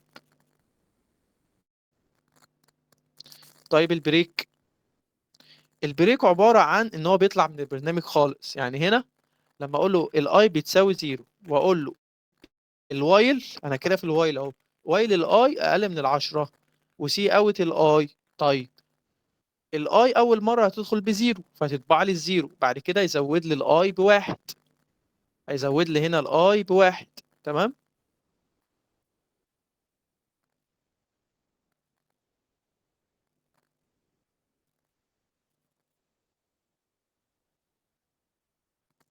يعني هنا هيطبع لي قيمه الواحد. ثواني. يعني هنا ايه؟ هيطبع لي قيمه الزيرو في اول مره، بعد كده يزود لي الاي بقيت بواحد. تمام. بعد كده يدخل هل الاي بتساوي 4، قيمه الواحد بتساوي 4؟ لا. يجي هنا يطبع الاي هتبقى بكام اخر مره؟ بكام؟ بواحد. بعد كده يشوف هل الاي بتساوي، يطبع الواحد، وبعد كده الاي تبقى باتنين، عمل لها بلس بلس، ويشوف هل الاي بتساوي 4؟ لا مش بتساوي 4. يوصل لحد التلاتة، يطبع التلاتة، يزود الاي تبقى ب4. هل الاي بتساوي 4؟ ايوه بتساوي 4. يروح عامل بريك، يروح طالع من البرنامج خالص، يبقى كده طبع لي ايه؟ 0 و1 و2 و3 و4. وبعد كده خلاص بقى ايه؟ يعمل بريك. تمام. حد عنده مشكلة؟ حد عنده اي مشكلة؟ حد مش فاهم اي حاجة؟ هو هنا يا شباب هيطبع الاربعة ليه؟ لان هو لما يوصل للتلاتة ويعمل له بلس بلس، يعني هنا لما يجي يطبع التلاتة ويعمل له بلس بلس يبقى 4. كده مش هيطبع الاربعة، كده مش هيطبع الاربعة. ليه؟ لان لما يجي يطبع التلاتة ويعمل اي بلس بلس يبقى كده الاي بتساوي 4. هيشوف، يجي هنا يعمل تشيك للاربعة، هيشوف هل الاي بتساوي 4؟ ايوه بتساوي 4. يروح طالع من البرنامج كله. يبقى كده هو عبارة عن طبع 0 و1 و2 و3. طيب الكونتينيو، الكونتينيو عبارة عن سكيب لمرحلة بس. يعني أنا ممكن أعمل سكيب لرقم الخمسة، يعني أطبع من 0 ل4 وبعد كده أطبع من 6 ل10. هعمل سكيب لرقم مثلا، يعني هو هنا مدخل قيمة الآي بتساوي 0، ويقول لي وايل الآي أقل من الصفر، أقل من 10. تمام. ويدخل يشوف هو الآي أول مرة بصفر، فيشوف هل اف الآي ايكوال 4، هل الآي بتساوي 4؟ لا هي بصفر، فمش هيدخل في الاف دي كلها. وبعد كده يدخل في السي اوت، يطبع الواحد، يطبع الصفر، وبعد كده الاي تبقى بواحد. تمام. بعد كده يوصل يكمل تبقى الاي بواحد، مش هيدخل الاف لان الاي بواحد. بعد كده لحد ما يوصل للاي ايكوال 4. اول ما يوصل 4 يروح عامل ايه؟ مزود الاي ايكوال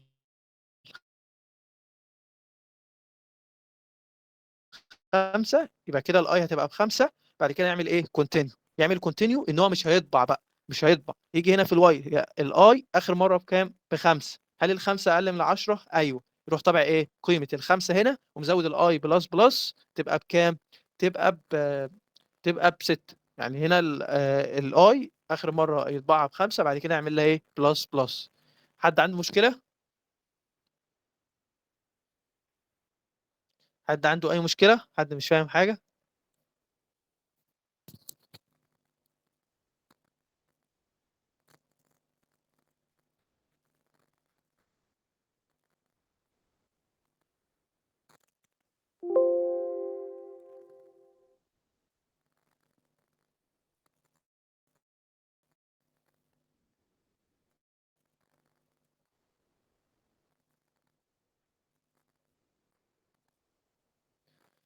بس يا شباب انا كده اعتبر خلصت الجزء بتاعي يعني، فلو حد عنده أي مشكله في الجزء اللي فات يقول. حد عنده مش فاهم مثلا حاجه في الفور يقول على طول.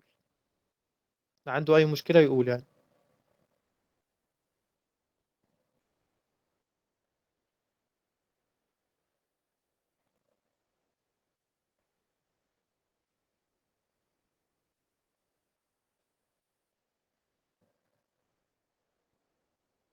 حد يقول لي اي حاجه، طيب اي حاجه.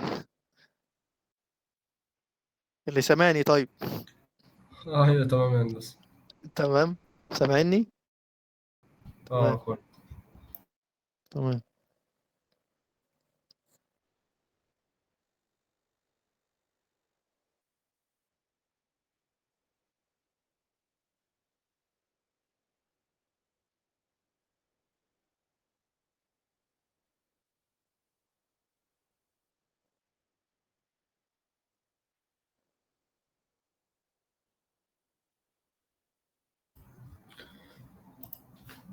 تمام يا شباب.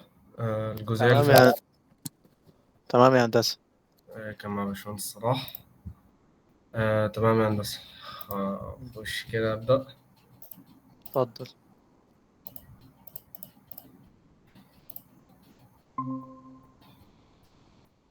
كده تمام. اه تمام، اعمل بقى الانتاير ماشي عشان اي سلايد كده تمام واضح. تمام ماشي. اه تمام. طيب يا شباب، في الاول كده بنبدا يعني. انا هشرح كونسبت الفانكشن. تمام. آه انا الاول قبل ما ابدا اي حاجه انا عايز اعرف بس ليه استخدم حاجه زي الفانكشنز، وايه مثلا ايه المشكله اللي واجهتني عشان استخدم حاجه زي كده. تمام ماشي. ممكن نبدا مثلا في مثال زي كده. انا حبيت ان انا اكتبه عشان ما نضيعش وقت بس مش اكتر. نبدا بالبدايه ان انا مثلا لو عندي مثلا 5 اري مثلا زي كده. تمام. وعايز اطلع السمشن بتاع الارقام بتاعتهم. يعني عايز اجيب المجموع بتاعت مجموع الارقام دي. تمام. واطبعها. مجموع الارقام دي واطبعها، مجموع الارقام دي واطبعها، ودي ودي. تمام. فعشان اعمل حاجه زي كده يعني المفروض المنطقيه ان انا هعمل ايه. هعمل مثلا 5 variables زي كده: summation 1 summation 2 summation 3 summation 4 summation 5. وبعد كده اعمل ايه؟ هعمل فور لوب مثلا الاعداد بتاع دي كلها، كل اري 5 ارقام. تمام. فانا هعمل فور لوب زي باشمهندس صلاح ما شرحها معاكم. تمام. فانا الاول هبدا بصفر لحد 5، وهبدا بالاندكس من صفر 1 2 3 4 5، واجمع كل ده على sum 1. تمام. يعني في الاول هيعمل ايه؟ مثلا ممكن نجيب مثلا الارقام ديت مثلا جنبينا كده عشان نشوف، عشان نوضح في البدايه، والباقي كله هيكون تكرار نفس العمليه. تمام. انا في الاول عملت ايه؟ في الاول عملت اندكس 0. يعني كان في الاول كده بص، يعني لو نشرح كده: دي اندكس 0، ده اندكس 1، اندكس 3، اندكس 4، 3، ده اندكس 4. فانا الاول هعمل ايه؟ هعمل اندكس هاكسس على الاندكس 0. تمام. اللي هو واحد. فالسمشن هتجمع عليها واحد. كانت خلاص هنا هتكون بكام؟ الاي هنا كانت الاول كانت بصفر، بعد كده بقت بواحد. تمام. فنعمل اندكس هتعمل اكسس على اندكس 1، فبالتالي هتجمع ال5 على الصم القديم. الصم القديم كان بكام؟ كان بواحد. نجمع عليها ال5 بقى كده 6. تمام. بعد كده الاي بلس بلس هتبقى الاي ب2. هتاكسس الاندكس 2 اللي هو الرقم فيها كام؟ الرقم فيها 3. طب ال3 اجمعها على اللي بعد على اللي قبليها. تمام. يبقى دي 9. تمام ماشي. هتعمل دي بلس بلس الاي بلس بلس ب3. هنأكسس الاندكس 3 طب هنجمع 9 زائد 9 18. تمام ماشي. هتعمل اي بلس بلس فتبقى 4. هتاكسس الاندكس رقم 4 دي الاي هنا هتكون 4 فتاكسس الاندكس رقم 4 فتاكسس رقم كام؟ رقم 2. فبالتالي هتجمع ايه؟ تجمع الاثنين على 18 يبقى كده 20 وهتعمل اي بلس بلس الاي هتكون ب5. هل الاي اقل من 5؟ هل ال5 اقل من 5؟ لا مش مظبوط. ال5 مش اقل من 5. خلاص اطلع بره الفور لوب دي والفور لوب دي خلصت والناتج بتاعي بكام؟ ب 20. تمام. فالمفروض ان انا لما اطبع صم 1 دلوقتي تلاقيها ب 20. كذلك الامر برضو في صم 2 واري 2 لو الارقام دي برضو لو جمعناها هيطلع لي رقم. تمام. نمسح بس دي عشان ما تديش مشكله لما اجي بيلد. تمام. والاري 3 برضو نفس الكلام، هنعمل فور لوب ونجمع الارقام اللي فيها. الاري 4 هنجمع الارقام اللي فيها. الاري 5 الارقام اللي فيها. تخيل بقى ان انت عندك مثلا 100 اري 100 اري زي كده، تقعد تعمل كام فور لوب؟ انت متخيل الوضع؟ يعني هتفضل تكرر الثلاث اربع سطور دول كام مره؟ كررهم 100 مره. هل ده منطقي ان انا افضل اكرر الكلام ده 100 مره؟ لا طبعا مش منطقي. فانا دلوقتي هعمل ايه؟ انا دلوقتي بعد ما عملت دول كلهم تمام، جيت طبعت الصم من واحد، صم 1 صم 2 صم 3 صم 4 صم 5. نرن. الناتج بتاعتي اهو، دي حسبناها في الاول 20 لو جيت حسبت الارقام دي هتطلع بنفس الارقام دي كده مظبوط. تمام. فحاجه زي كده دي مش احسن حاجه ان انا اقعد اكرر اكرر اكرر. ده مش كلين كود ابدا يعني. ده يعني حاجه مش لذيذه يعني ان هي تتعمل بالطريقه دي. تمام. فايه الحل بقى او ايه اللي سي بلس بلس وجدته عشان تحل لي المشكله دي؟ انا مثلا يعني احنا لو لاحظنا ايه؟ لاحظنا ان انا الجزء ده شبه الجزء ده شبه الجزء ده كلهم متشابهين. طب انا ليه ما يكونش مثلا عندي مثلا كونتينر او بوكس مثلا زي كده، بوكس مثلا زي كده تمام، وفي الفور لوب دي مثلا شيلها من هنا احطها هنا تمام، واجي كل مره استدعيها كام مره؟ استدعيها 5 مرات. لو مجرد ان انا اجيب الاسم بتاع الكونتينر ده واستدعيه هنا مره الثانيه الثالثه الرابعه 5، فانا كده خلصت. بدل ما اقعد اكتب الكود ده 5 مرات، وهو بقى كل ما يستدعي اسم الكونتينر ده او البوكس ده يجي يكتب لي بداله ايه؟ يكتب لي بداله الجزئيه دي، او يجي ينفذ بالاحرى يعني يجي ينفذ الجزء ده. تمام. فحاجه زي كده يعني اسمها ايه بقى او ايه اللي واجهناها في سي بلس بلس؟ هي الفانكشنز. تمام. نيجي كشرح بسيط كده. الفانكشنز عندي بالشكل ده السنتكس بتاعها. بيكون الاسم بتاعها ممكن نبلدها مع بعض عشان يكون الوضع احسن من كده. تمام. ممكن الجزئيه دي كلها كده تمام ونعمل كده. وبرضه كنت عايز اقول بس حاجه يعني انت مين ديت، انتم ملاحظين ايه بالظبط؟ لو رجعنا هنا للسلايدات شايف الشكل ده شايف الشكل ده نفس الشكل تقريبا. فالانت مين هي يعتبر ايه؟ يعتبر فانكشن، بس هي الفانكشن الاساسيه واي حاجه بتتكتب جواها هي اللي بتنفذ اول حاجه. ليه؟ مترجم في قلب الكومبايلر جوه. هو اول ما بيروح للاسم ده على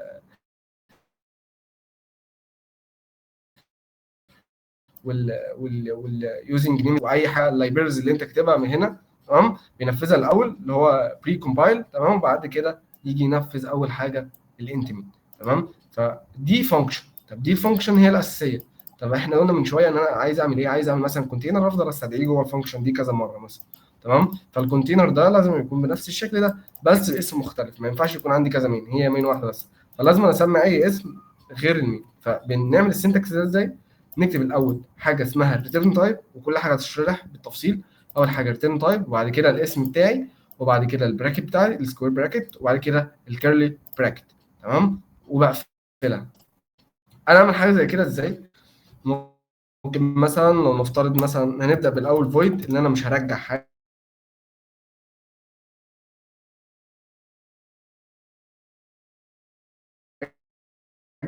مثلا، ونعمل فانكشن اسمها مثلا انا كده عملت فانكشن. ده السنتكس بتاع الفانكشن. نشرح كل حاجه بتعمل ايه بالتفصيل. يعني انت لو لاحظتوا هنا اول ما بدانا هتلاقي كان طبعا كان دي بريتيرن زيرو كانت هنا بس انا مسحتها. تمام. الريتيرن زيرو دي اللي ايه؟ بترجع لي الرقم ده.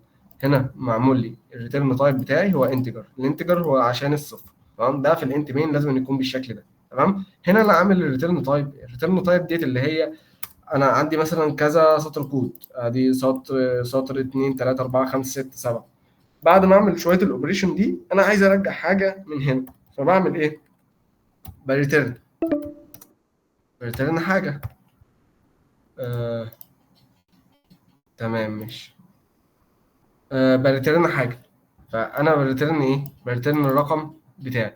بس لازم عشان اريتيرن هنا لازم الحاجه اللي هرترنها هنا هي تكون نفس الحاجه اللي هنا. طب ديت فويد، يعني معناها ان انا مش هرجع حاجه، دي المفروض ان هي ما تكونش موجوده. طب انا لو عايز ارجع رقم هعمل دي انتجر.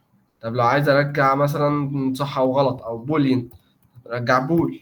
عايز ارجع مثلا ارجع مثلا ايه؟ ارجع مثلا فلوت وهكذا. اي حاجه بقى من الداتا تايب اللي احنا عارفينها. تمام. فعشان ارترن مثلا هنا انتجر لازم اكتب هنا انتجر واعمل دي كده ايه؟ ارترن هنا مثلا ايه؟ بعد مثلا ممكن نعمل دي مثلا انت مثلا الاكس. تمام. وارترن في الاخر الايه؟ الاكس بتاعتي. بعد ما اعمل شويه اوبريشن عليها ارترن الاكس. تمام. دي اول حاجه. يعني ده كسنتكس اول حاجه بكتبها هنا ايه؟ بكتبها هنا الريتيرن تايب. تمام. القوس ده انا بكتب فيه القوس ده يعني بكتب فيه ايه بالظبط؟ بكتب فيه الارجيومنتس بتاعتي. معاك يا شباب؟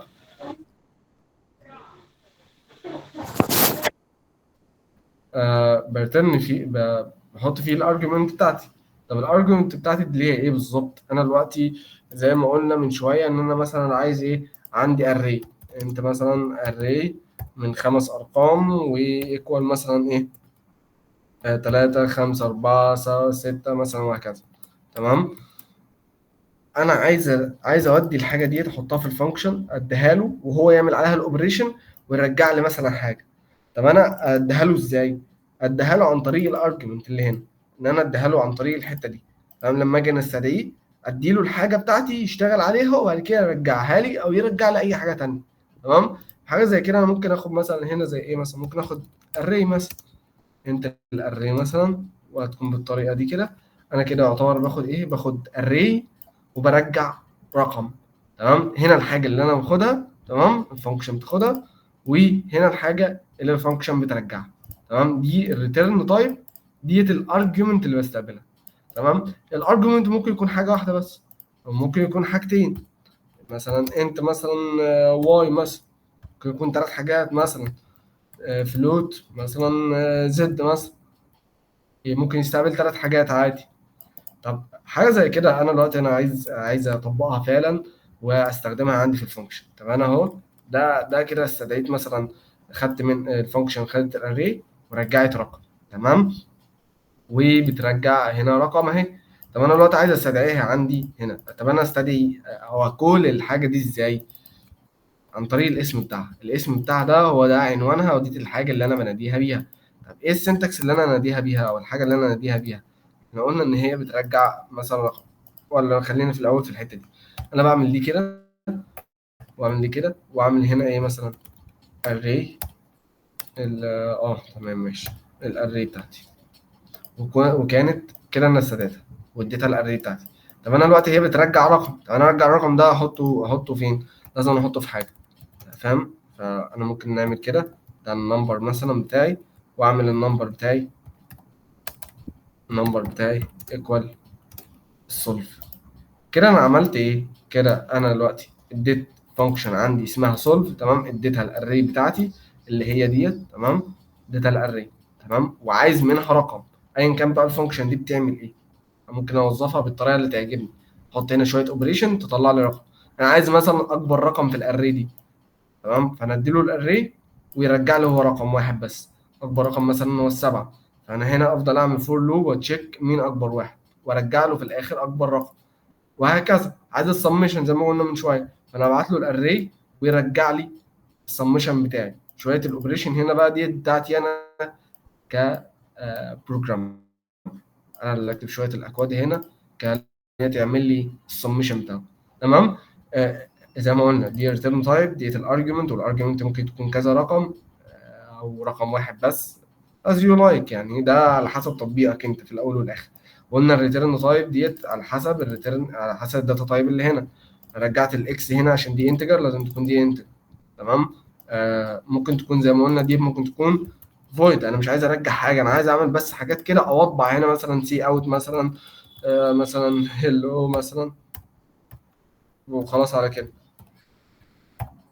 ممكن اعمل كده، فانا مش محتاج اصلا ان انا ارجع حاجه، مش محتاج ان انا اخد حاجه مثلا. تكون فانكشن دي بتعمل ايه؟ تطبع لي بس ايه كده، تطبع لي هلو. فانا دلوقتي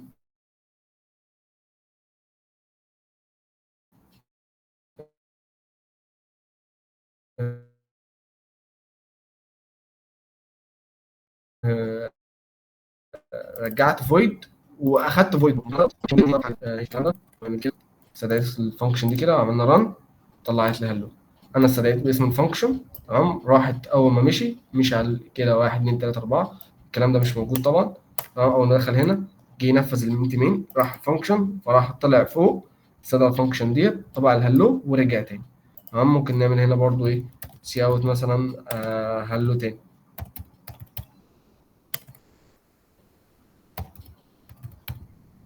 تمام.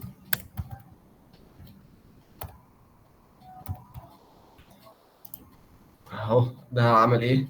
او ممكن نغير مثلا، نغير الكلام عشان يكون فرق هاي مثلا. هو عمل ايه، جه هنا راح الفانكشن طبعا، خلص الفانكشن، رجع كمل اللي بعد الفانكشن هاي. تمام. ممكن نروح للسلايدات برضو. زي ما قلنا هنا هيكريت الفانكشن ازاي، وقال لك اهو الفانكشن زي الانت مين في الاولى. تمام. الفانكشن بتتكتب ازاي، السنتكس بتاعها بتتكتب ريتيرن تايب، وبعد كده اسم الفانكشن، السكوير براكت، وبعد كده الكيرلي براكت، واكتب ما بينهم شويه الاكواد بتاعتي او السطور بتاعتي. تمام.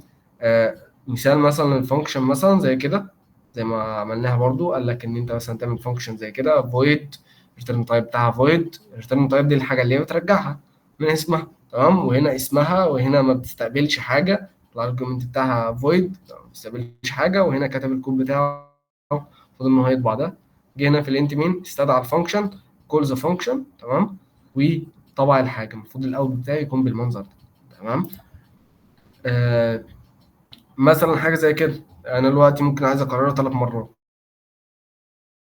فهو هيجي يستدعي الفانكشن ديت 3 مرات. فده هنا 1 2 3، هيروح هنا يطبع دي، بعد كده يخلص الفانكشن، يروح هنا، يروح رايح لنفس الفانكشن برضه تاني، يطبع لنفس الحاجه، وهكذا. ونجربها هنا برضه تاني. ممكن نستدعي دي مثلا 3 مرات.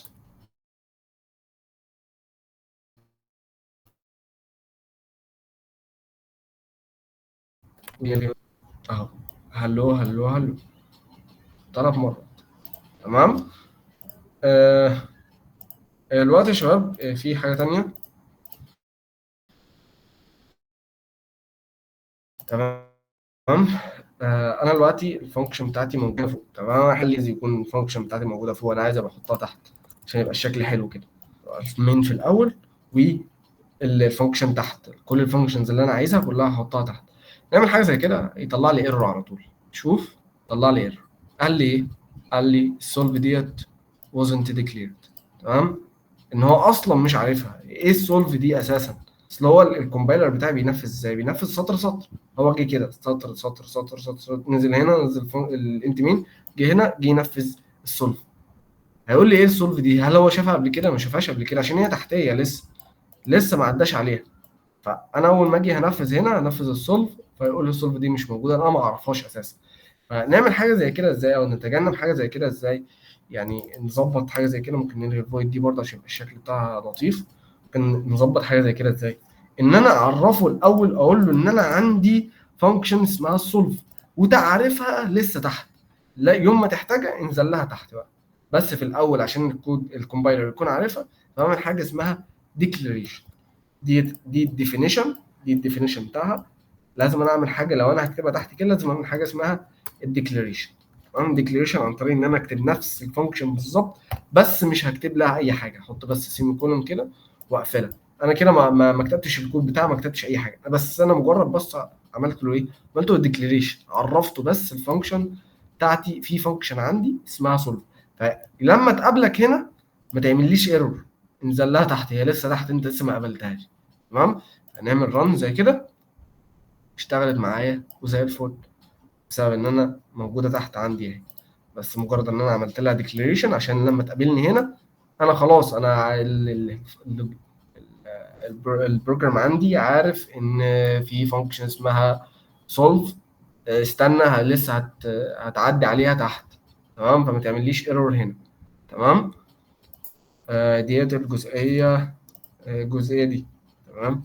انا دلوقتي لو عملت الانت مين هنا وعملت الفانكشن ديت تحت الانت مين فيعمل لي ايرور على طول. نحل المشكله زي كده ازاي؟ زي ما شرحنا تحت، ان انت لازم تعمل لها ديكلاريشن هنا، وبعد كده تستدعي الانت مين بتاعتك، وبعد كده تحط الفانكشن بتاعتك بقى تحت، تمام؟ فيوم ما يعدي عليها هو خلاص عارف ان في حاجه عنده اسمها ماي فانكشن، بس لسه الديفينيشن بتاعها لسه تحت، تمام؟ تمام.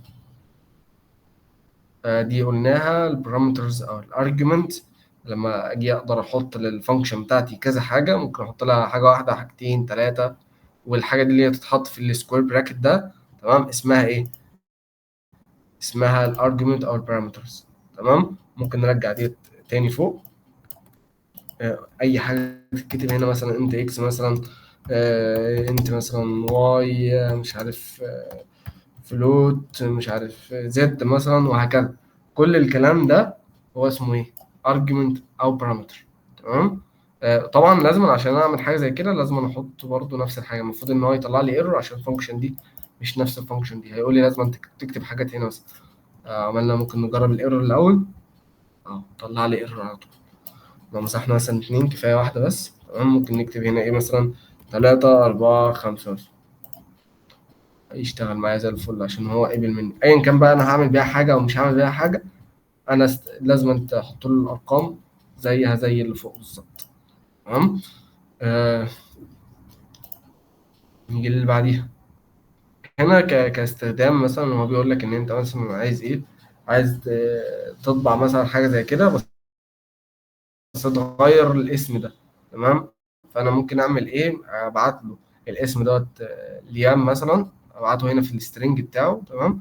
في البارامتر ابعت له سترنج، تمام؟ ويجي هنا يحط هنا الاسم ليام، وبعد كده يطبع الحته اللي بعديها. المفروض ان هي تطلع معايا بالشكل ده كده، ليام ريفرنس، تمام؟ عايز اغير الاسم فيغيره بالاسم ده، عايز اغير الاسم يغيره بالاسم ده. ده نوع من الاستخدام عادي ممكن تستخدم، هو بيديك افكار بس زي ايه تستخدم مثلا، ممكن نحتاج حاجه زي كده، تمام؟ تمام. string equal مش عارف ايه counter، تمام. هو هنا حاجة مش مهمة يا شباب، بس ممكن اشرحها في الاخر، بس هي مش مهمة اوي ان احنا نعرفها دلوقتي، تمام؟ هنا قال لي multiple parameters، تمام؟ قال لك string وهنا int مثلا، تبعت له مثلا هنا لازم تبعت له string وبعد كده رقم، string ورقم، string ورقم، فهو يطبع لك هنا بقى، يحط هنا السترنج بتاعه، تمام؟ نفس الاسم ده هيتحط هنا والايدج هيتحط هنا، اما يحطوا الاسم وبعد كده ريفرنس وبعد كده الرقم وبعد كده يور اولد، تمام؟ دي كلها اكزامبلز بسيطة بيقول لك ازاي اصلا يعني ممكن نحتاج حاجة زي كده في ايه. ممكن هنا مثلا يستخدم الريتيرن بتاعته، تمام؟ ماشي، ممكن نتعلم مثلا على الريتيرن. انا ممكن اعمل فانكشن sum مثلا او summation، تمام؟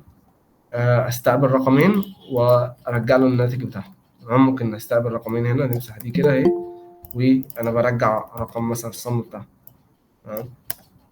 نعمل ايه؟ انا هاخد من اليوزر مثلا رقمين، مثلا ممكن نعرف الاول انت مثلا اكس مثلا او اي اسم عادي ار مثلا، ومثلا اس، تمام؟ واعمل سي ان للار وللاس، وبعد كده استدعي الفانكشن بتاعتي اللي هي الصم، تمام؟ بس لازم انا اعمل الريزلت بتاعتي، تمام؟ اخلي يجي ريزلت، واخلي الريزلت هي تستدعي الفانكشن عشان يرجع فيها، واحط له ايه؟ احط له الار والاس. انا عايز الصم بتاع الحاجتين دول، واطبع له ايه؟ واطبع له الريزلت بتاعتي، تمام؟ انا هنا هعمل ايه؟ هعمل ان انا ريتيرن على طول الاكس بلس الواي، بس حاجه زي كده. المفروض ان انا اعمل ايه؟ هدخل الاول ار واس، وبعد كده الريزلت ايكوال الصم هيستدعي الصم، هيحط له الار والاس اللي انا دخلتهم، يحطهم هنا، وبعد كده اعمل ريتيرن لمجموع. نجرب حاجه زي كده. المفروض مثلا لما اعمل حاجه زي كده ادخله مثلا 3 و2 مثلا، واعمل انتر، طلع لي 5، طلع المجموع بتاعهم.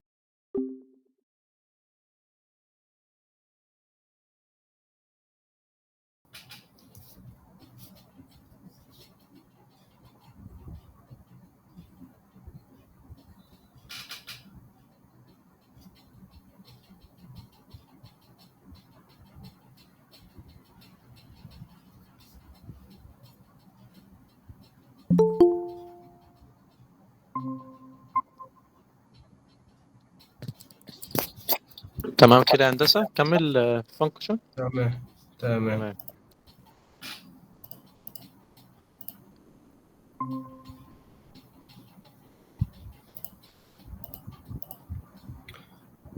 طيب يا شباب، كان آخر حاجة وقفنا عندها هي الجزئية دي، إن أنا برجع السمشن بتاع الرقمين، أديله رقمين وأرجع السمشن بتاعه. أجرب مرة كمان مثلا، رجع حطينا 4 و9 مثلا، هيديني 13. تمام يا شباب. دي بالنسبة للريتيرن. هنا مثلا المثال بتاعه مثلا بيجمع 5 على الرقم بتاعه، فبيديله مثلا التلاتة ويرجع له مثلا 5 بلس 3 يديله 8. تمام.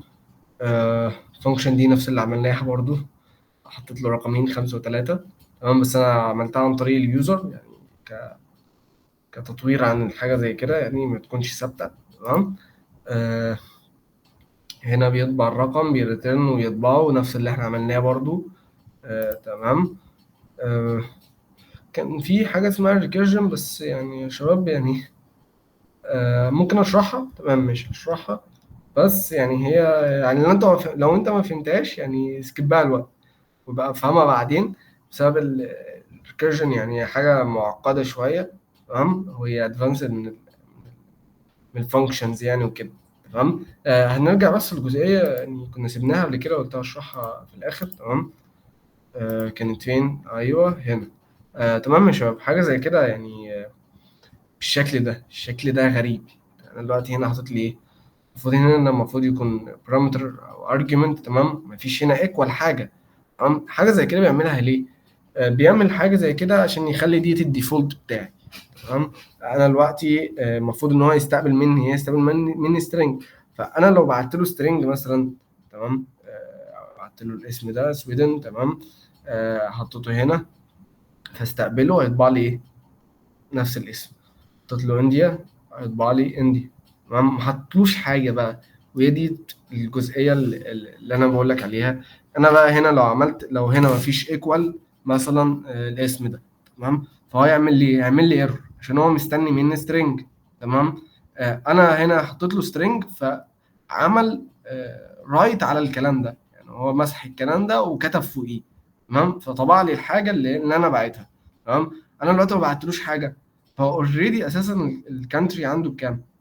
عنده بالاسم ده، خلاص هيروح طابعها على طول. تمام، بعت له مثلا يو اس اي، وهيطبع لي يو اس اي. دي كانت الجزئيه ديت، وهي مش مهمه قوي برضه يا شباب، يعني مش الحاجه اللي نركز عليها يعني. تمام، اهم حاجه نفهم كونسبت الفانكشن.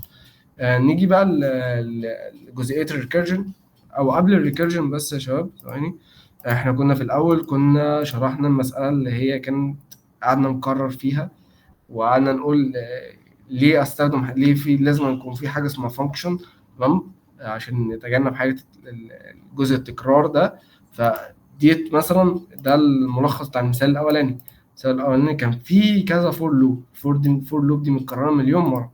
حاجه زي كده حليناها ازاي؟ حليناها عن طريق حاجه زي كده، عملنا فانكشن اسمها سمشن. تمام، بتستقبل ايه؟ بتستقبل الاري بتاعي. تمام، وبترجع لي الصم بتاعي الرقم. تمام، فانا دخلت هنا عملت ايه؟ عملت sum equal 0، وبعد كده عملنا for loop sum equal plus equal، او ديت ممكن عشان نكون ما شفتهاش قبل كده ممكن نعملها بالطريقه دي. تمام، بس هي نفسها. تمام. فالصم بيجمع عليها الصم بلس الاري. تمام. فبس بعد ما يخلص الفور لوب دي بيرجع الصم. شايف الكود بتاعي صغير ازاي؟ يعني كام سطر؟ 10 سطور، عشان هما بس 5. يعني الحاجه الاري الواحده تكتبها وتطبعها في سطر واحد بس. بدل ما كنا هناك كنا كاتبين اضرب بقى 5 في مثلا في 5 فور لوب، في 5 من الديكليريشن، في 5 مثلا من السي اوت. فانت رقم لو عملت 100 بقى هيكبر معاك بشكل رهيب يعني. فيعني حاجه زي كده مش لطيفه ابدا يعني. فعشان كده عملنا الفانكشن زي ما قلنا اهو هيرترن. فانا عملت ايه؟ حطيت السمشن هنا تمام، وبعت له الاري الاولانيه تمام. هيرجع لي هنا في الجزئيه دي هيرجع لي الانتجر بتاعه والصم بتاعه تمام. هيرجع لي هنا المفروض كانت 20 لو تفتكروا، دي السمشن بتاعها كان ب 20. يرجع لي هنا 20 ويرجع لي هنا السمشن بتاع اللي بعده واللي بعده واللي بعده واللي بعده. نرن اهو نفس الارقام. لو رجعتوا للفيديو برضو هتشوفوا ان هي نفس الارقام بالظبط. فده كان الحل بتاع المشكله الاولانيه اللي طرحناها في اول الفيديو. وبس يعني حبيت اوريها لكم. نرجع بقى للجزئيه دي الريكيرجن. الريكيرجن يعني من اسمها ان هي بتقعد ترترن نفسها او تلوب حوالين نفسها. انا دلوقتي لو عايز اعمل سمشن من 1 ل 10، هل الطبيعي ممكن اعملها بالطريقه ازاي؟ ممكن لو نفكر فيها. انا دلوقتي عايز اجمع من 1 ل 10 تمام. ممكن نغير يا شباب، ممكن نغير الحته دي كده. ممكن نطبع له مثلا ان من 1 ل n مثلا، وهاجي مثلا هنا اعمل هنا انت ال n مثلا ايكوال ل 10 مثلا، وبعد كده استدعي الفانكشن بتاعتي زي ما قلنا. ممكن برضو نعمل ايه؟ انت مثلا sum مثلا ايكوال 0، وخلي sum ايكوال السمشن واديله ال n بتاعتي. وهو المفروض ان هو يجمع لي من 1 ل 10 ويرجع لي الرقم تاني. فانا حاجه زي كده ممكن هنا اعملها ازاي؟ هتقول لي على طول اعمل فور لوب. احنا عندنا الفور لوب ليه اهو انت الاي ايكوال مثلا 1 والاي اقل من او يساوي 10، او ال n لو هيدق ايا كان بقى الرقم كام اي بلس بلس. وبعد كده تعمل ايه؟ قلنا احنا نرجع صم، فهنعمل هنا صم ايكوال 0، والصم قلنا تعمل ايه؟ تعمل الصم بلس الاي بتاعتي تمام. هو هيجيب الصم بتاعتي، هيجي الاي بتاعتي اول حاجه بواحد، هيجمع الواحد على الصفر فيحطها هنا الصم بواحد. دلوقتي الصم بتاعتي بواحد، هيجي اللي بعديها هيبقى الاي باتنين، الاتنين بلس الواحد بقى بتلاتة، وهكذا. في الاخر هنعمل ايه؟ ريتيرن الصم تمام. ممكن نشوف حاجه زي كده. احنا مطبعناش سي اوت صم انت لاين 55. لو جمعنا من 1 لحد 10 اديني 55 لو جربناها على الكالكوليتر تمام. حاجه زي كده خدت مني، ممكن اعملها بالطريقه دي، ان انا اعملها فول. في طريقه بقى تانية وهي الريكيرجن، ان انا الفانكشن نفسها تقعد تنادي نفسها تمام. حاجه زي كده ممكن نعملها ازاي؟ عن طريق حاجه زي كده. انا دلوقتي الفانكشن بتاعتي بالشكل ده كده، هديها ارجمنت تمام، وهاجي هنا ممكن مثلا نشرحها واحده واحده تمام. نيجي هنا ال يعني ممكن ندور على شكل كده كيرجن مثلا من سي بلس بلس. ممكن نشوف أي صورة. ماشي، ممكن نشوف الشكل زي كده. مفيش شكل تاني.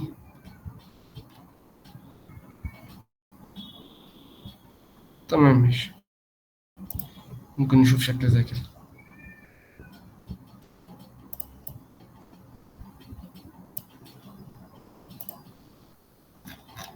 فتح برضه معايا نفس الرابط.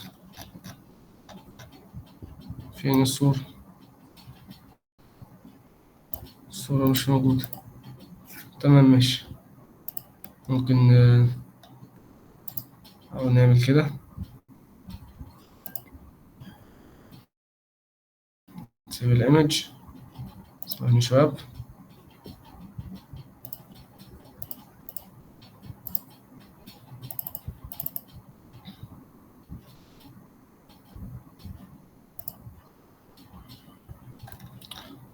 تمام يا شباب. دي فاكتوريال. تمام. لا دي مش تنفع عشان مش نفس الحاجة اللي عندنا.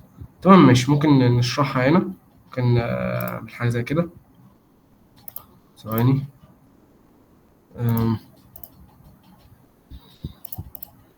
ممكن نيجي هنا. تمام ماشي. هي كانت هنا ولا فين؟ كانت هنا. ممكن نشرحها في أي حتة كده فاضية. أنا دلوقتي بعمل إيه؟ أنا عندي الفانكشن تقعد تنادي لنفسها. أنا دلوقتي لو عايز أجمع من 1 لحد 10، تمام؟ أنا عايز أجمع من 1 لحد 10، تمام؟ فأنا المفروض إن أنا أعمل إيه، أو الفانكشن بتاعتي تعمل إيه؟ إن أنا أديها الأول مثلا 10، تمام؟ وأقول لها اجمع عليها أحط عليها نفس الفانكشن بتاعت الصم. ثواني. نفس الفانكشن بتاعت الصم، لمؤاخذة شباب على الخط، وأعمل 10 ناقص 1، تمام؟ وال10 ناقص 1 دي تتفك لإيه؟ تتفك إن أنا هنا بقت عندي 10 وهنا بلس 9 أهي، وبلس أرجع هنا تحتيها أعمل الصم بتاعت 9 ناقص 1، وهكذا. الصم بتاعت دي تبقى دي 10 بلس 9. معقدة شوية يا شباب، يعني ممكن لو مفهمتهاش تسمع الفيديو مرة واتنين وتلاتة لحد ما تستوعبها. الصم بتاعت 8 مثلا ناقص 1، تمام؟ وهكذا تفضل تكمل نفس الكلام. ممكن نشرحها برضو بطريقة أحسن، نشوف الكود، تمام؟ بس الفكرة بس في أهم حاجة، بس إن أنا هفضل أكمل كده زي ما عملنا السيكونس ده لحد إمتى؟ لازم أنا أعمل بريك بوينت في نقطة عندها هتقف، اللي هي بتاعتي النقطة هي أنا عايز أجمع من 10 ل1. 10 ل1 دي معناها إيه؟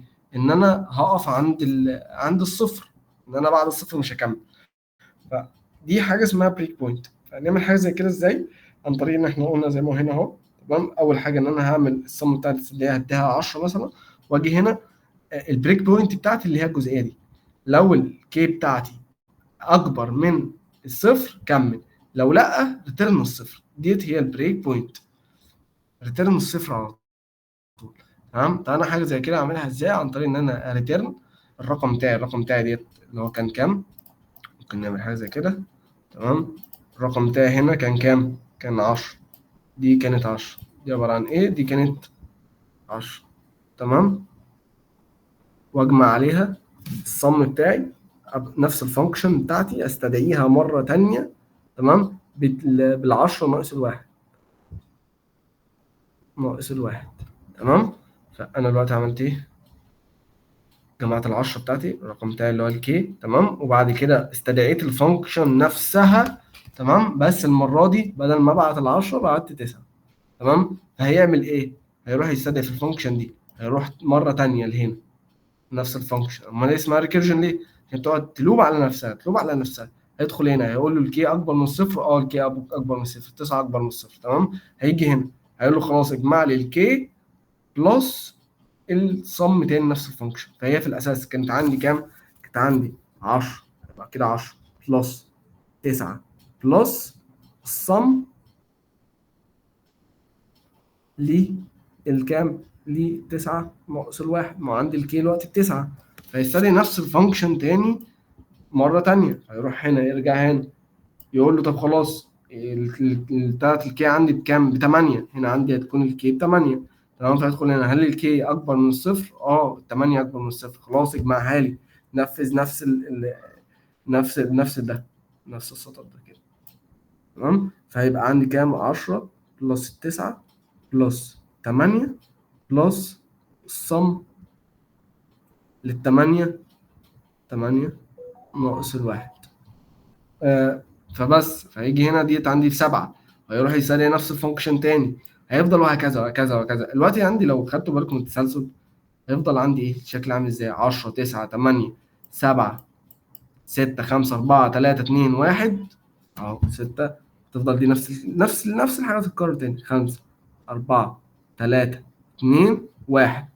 ويجي هنا هل الواحد اكبر من الصفر؟ الواحد اكبر من الصفر. طب خلاص روح هنا استدعي هنا تبقى الكي 1 ناقص الواحد هتكون بصفر، تمام؟ فيجي يستدعي الفانكشن تاني الكي تكون بصفر، تمام؟ الكي تكون بصفر. ممكن نمسح الجزئيه دي كلها عشان الدنيا بقت وحشه خالص يعني مش كده. فالمهم ان هو هنا هيكون عندي ايه، نرجع تاني 10 بلس 9 بلس 8 بلس 7 بلس 6 بلس 5 بلس 4 بلس 3 بلس 2 بلس 1 بلس، هيجي هنا انا بعت ايه الصم بتاعتي. الصم بتاعتي كانت بكام؟ 1 ناقص 1 اللي هي كام؟ الصفر. هل الصفر اكبر من الصفر؟ لا، الصفر مش اكبر من الصفر. طب خلاص بقى احقق الالس بتاعتي، هترترن ايه؟ ترترن الصفر. خلاص يبقى هنا هيرترن هنا الصفر. يبقى انا كده عملت ايه؟